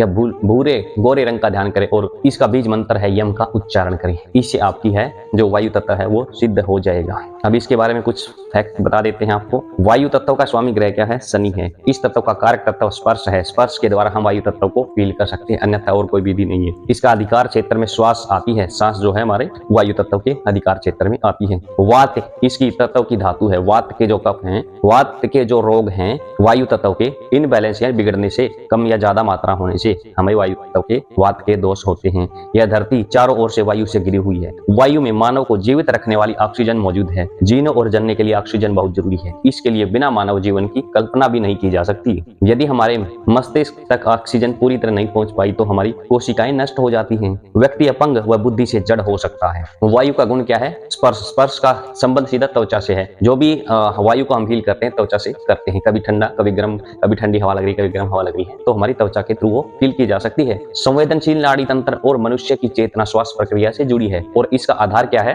वायु है। वायु के देवता भगवान विष्णु माने गए हैं। उत्तम वायु का जितना स्वास्थ्य पर प्रभाव पड़ता है उतना भोजन का नहीं पड़ता। मतलब सबसे ज्यादा हमें शुद्ध वायु हमें ज्यादा लेनी चाहिए। हम एक बार भोजन ना करें तो ठीक है, लेकिन क्या है वायु तत्व को सिद्ध करने के बाद हमें भोजन ना ले भी तो भी कुछ सिद्ध योगीज है, महर्षिज है हमारे योगीज हैं, वो है सिर्फ वायु तत्व के सहारे भी जीते हैं। असाध्य रोगों को पहाड़ों पर जाने की सलाह दी जाती है। असाध्य रोगी हैं पहाड़ों पर जाने लगा। क्यों? क्योंकि शुद्ध हवा वहाँ पे अच्छी मात्रा में मौजूद रहती है, क्योंकि वो समझते हैं कि बढ़िया दवाओं की अपेक्षा उत्तम वायु में अधिक पोषक तत्व मौजूद है। शरीर को पोषण करने वाले तत्वों का थोड़ा भाग भोजन से प्राप्त होता है। अधिकांश भाग की पूर्ति वायु द्वारा ही होती है। जो वस्तुएं स्थूल हैं वे सूक्ष्म रूप से वायुमंडल में भी भ्रमण कर सकती हैं। बीमार तथा योगी कुछ समय तक बिना खाए पिए भी जीवित रहते हैं। उनका स्थूल भोजन बंद कर दें तो भी वायु द्वारा बहुत सी खुराकें मिल जाती हैं। यही कारण है कि वायु द्वारा प्राप्त होने वाली ऑक्सीजन आदि अनेक प्रकार के भोजन बंद होने के बाद भी मनुष्य इस क्षण भर में मृत्यु हो जाती है। बिना वायु के जीवन संभव नहीं है। अंततः आकाश में से वायु द्वारा प्राणपद तत्वों को खींचने के लिए भारत के तत्वदर्शी ऋषियों ने प्राणायाम की बहुमूल्य प्रणाली का निर्माण किया है। मोटी बुद्धि से देखने से प्राणायाम एक मामूली सी फेफड़े की कसरत मालूम पड़ती है, किंतु सूक्ष्म दृष्टि से इस क्रिया द्वारा अनिर्वचनीय लाभ प्राप्त होते हैं। प्राणायाम द्वारा अखिल आकाश में अत्यंत बहुमूल्य पोषक तत्वों को पदार्थों को खींचकर शरीर को पुष्ट बनाया जा सकता है। स्नान करने के उपरांत किसी एकांत स्थान में जाइए, समतल भूमि पर आसन बिछाकर पद्मासन में से बैठ जाइए। मेरुदंड बिल्कुल सीधा रखें, नेत्रों को अधखुला रखें। अब धीरे धीरे नाक द्वारा सांस खींचना आरंभ कीजिए और दृढ़ इच्छा शक्ति से साथ भावना कीजिए कि विश्वव्यापी महान प्राण व्यापार के भंडार में से स्वास्थ्यदायक प्राण तत्व सांस के साथ खींच रहा हूँ और वह प्राण मेरे रक्त प्रवाह तथा समस्त नाड़ी तंतुओं में प्रभावित हो रहा है। सूर्य चक्र में आमाशय का वह स्थान जहाँ पे पसलियां और पेट मिलते हैं, वहां पे इकट्ठा होकर इस भावना को ध्यान द्वारा चित्रवत मूर्तिमान रूप से देखने का प्रयत्न करना चाहिए। जब फेफड़े को वायु से अच्छी तरह से भर लो तो 10 सेकंड तक वायु को भीतर रोकें। रोकने के समय ऐसा ध्यान करना चाहिए प्राण तत्व मेरे अंग प्रत्यंगों से पूरित हो रहा है। अब वायु को नासिका द्वारा ही धीरे धीरे बाहर निकालो और निकालते समय ऐसा अनुभव करो कि सारे शरीर के सारे दोष, रोग और विष वायु के साथ साथ निकलकर बाहर किए जा रहे हैं। उपरोक्त प्रकार से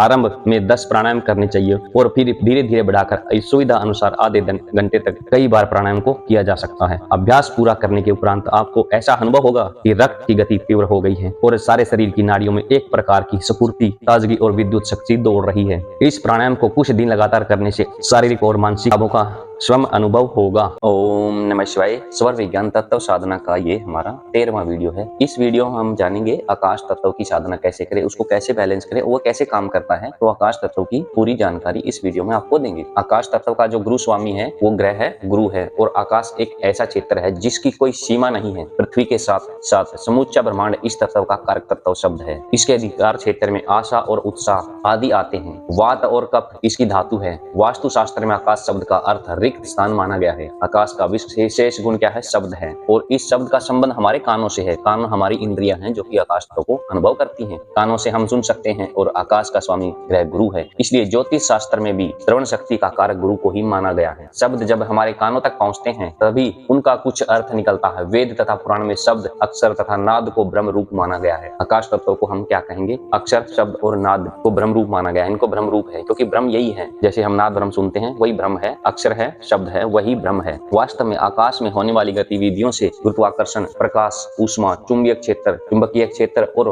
प्रभाव तरंगों में परिवर्तन होता है। इस परिवर्तन का प्रभाव मानव जीवन पर पड़ता है। इसलिए आकाश कहें या अवकाश कहें या रिक्त स्थान कहें, हमें इसके महत्व को कभी नहीं भूलना चाहिए। आकाश का देवता भगवान शिव जी को माना गया है। आकाश का अर्थ शून्य या पोल समझा जाता है, पर यह शून्य या पोल खाली स्थान नहीं है। ईथर तत्व इस जगह व्याप्त है। इस ईथर को आकाश कहते हैं। रेडियो, टीवी द्वारा ब्रॉडकास्ट किए हुए शब्द ईथर तत्व में लहरों के रूप में चारों ओर फैले जाते और उन शब्दों को दूर दूर स्थानों में भी सुना जा सकता है। केवल शब्द ही नहीं, विचार और विश्वास भी आकाश में लहरों के रूप में बहते हैं। जैसे कि हमारी मनोभूमि होती है, उसी के अनुरूप विचार इकट्ठे होकर हमारे पास आ जाते हैं। हमारी मनोभूमि, रुचि, इच्छा जैसी होगी उसी के अनुसार आकाश में विचार, प्रेरणा और प्रोत्साहन प्राप्त होते हैं। सृष्टि के आदि से लेकर अब तक असंख्य प्राणी जो असंख्य प्रकार के विचार अब तक किए हैं वे नष्ट नहीं हुए हैं, वरना अब तक मौजूद हैं। आकाश में उड़ते फिरते हैं। यह विचार अपने अनुरूप भूमि जहां देखते हैं वहीं सिमट कर इकट्ठे होने लगते हैं। जैसे कोई व्यक्ति बुरे विचार करता है तो उसी के अनुरूप असंख्य नई बातें उसे अपने आप सूझ पड़ती हैं। इसी प्रकार भले विचारों के बारे में भी हम जैसी अपनी मनोभूमि बनाते हैं उसी के अनुरूप विचार और विश्वास का समूह हमारे पास में इकट्ठा हो जाता है। यह तो निश्चित है कि विचारों की प्रेरणा से ही कार्य होते हैं। जो जैसा सोचता है वह वैसा ही काम करने लगता है। आकाश तत्व में हमारे विचार कभी भी नष्ट नहीं होते, वो घूमते रहते हैं। जब हम सोचते हैं वो अपने आप आ जाती हैं। अच्छा सोचेंगे तो अच्छे विचार इकट्ठे हो जाएंगे, बुरा सोचेंगे तो उससे रिलेटेड बुरे विचार हैं, सारी चीजें इकट्ठी होकर हमारे पास आ जाती हैं। वो किस कारण होती हैं? वो सब क्या है? आकाश तत्व के कारण होती हैं। आकाश तत्व में भी लाभदायक सद्विचार को आकर्षित करने के लिए प्राणायाम के बाद का समय ठीक है। एकांत स्थान में किसी नरम बिछाने पर चित्त होकर लेट जाएं या दीवार का सहारा लेकर शरीर को बिल्कुल ढीला कर दो। दोनों नेत्रों को बंद करके अपने चारों ओर नीले आकाश का ध्यान करो। नीले रंग का ध्यान करना मन को बड़ी शांति प्रदान करता है। जब नीले रंग का ध्यान ठीक हो जाए तब ऐसी भावना करनी चाहिए कि निखिल नील आकाश में फैले हुए सद्विचार, सद्विश्वास, सत प्रभाव चारों ओर से एकत्रित होकर मेरे शरीर में विद्युत किरणों की भांति प्रवेश कर रहे हैं। उनके प्रभाव से मेरा अंतःकरण दया, प्रेम, परोपकार, कर्तव्यपरायणता, सेवा, सदाचार, शांति, विनय, गंभीरता, प्रसन्नता, उत्साह, साहस, दृढ़ता, विवेक आदि सद्गुणों से भर रहा है। यह भावना खूब मजबूत और दिलचस्पी के साथ मनोयोग तथा श्रद्धा पूर्वक होनी चाहिए। जितनी ही एकाग्रता और श्रद्धा होगी उतना ही उससे लाभ होगा। आकाश तत्व की साधना के फलस्वरूप अनेक सिद्ध महात्मा, सत्पुरुष, अवतार तथा देवताओं की शक्तियां आकर अपना प्रभाव डालती हैं और मानसिक दुर्गुणों को दूर करके श्रेष्ठतम सद्भावनाओं का बीज जमाती हैं। पांचों तत्वों की साधनाएं देखने में छोटी और सरल हैं, जो हमने इन वीडियो में बताया है, तो भी इनका लाभ अत्यंत विशद है। नित्य पांचों तत्वों का जो साधन कर सकते हैं वे इन सबको करें। जो पांचों के साथ एक साथ न कर सकते हो तो वो एक एक या दो करके किया करें। जिन्हें प्रतिदिन करने की सुविधा न हो वे सप्ताह में 1-2 दिन के लिए अपना कार्यक्रम निश्चित रूप से चलाने का प्रयत्न करें। रविवार के दिन भी इन पांचों तत्वों को पूरा करते रहें तो भी बहुत लाभ होगा। नित्य प्रति नियमित रूप से अभ्यास करने वालों को तो शारीरिक मानसिक बहुत से लाभ होते हैं। ये था हमने तत्व दर्शन का पंच तत्वों के पूरे वीडियो आपको बताए हैं। Thank you so much. Bye bye.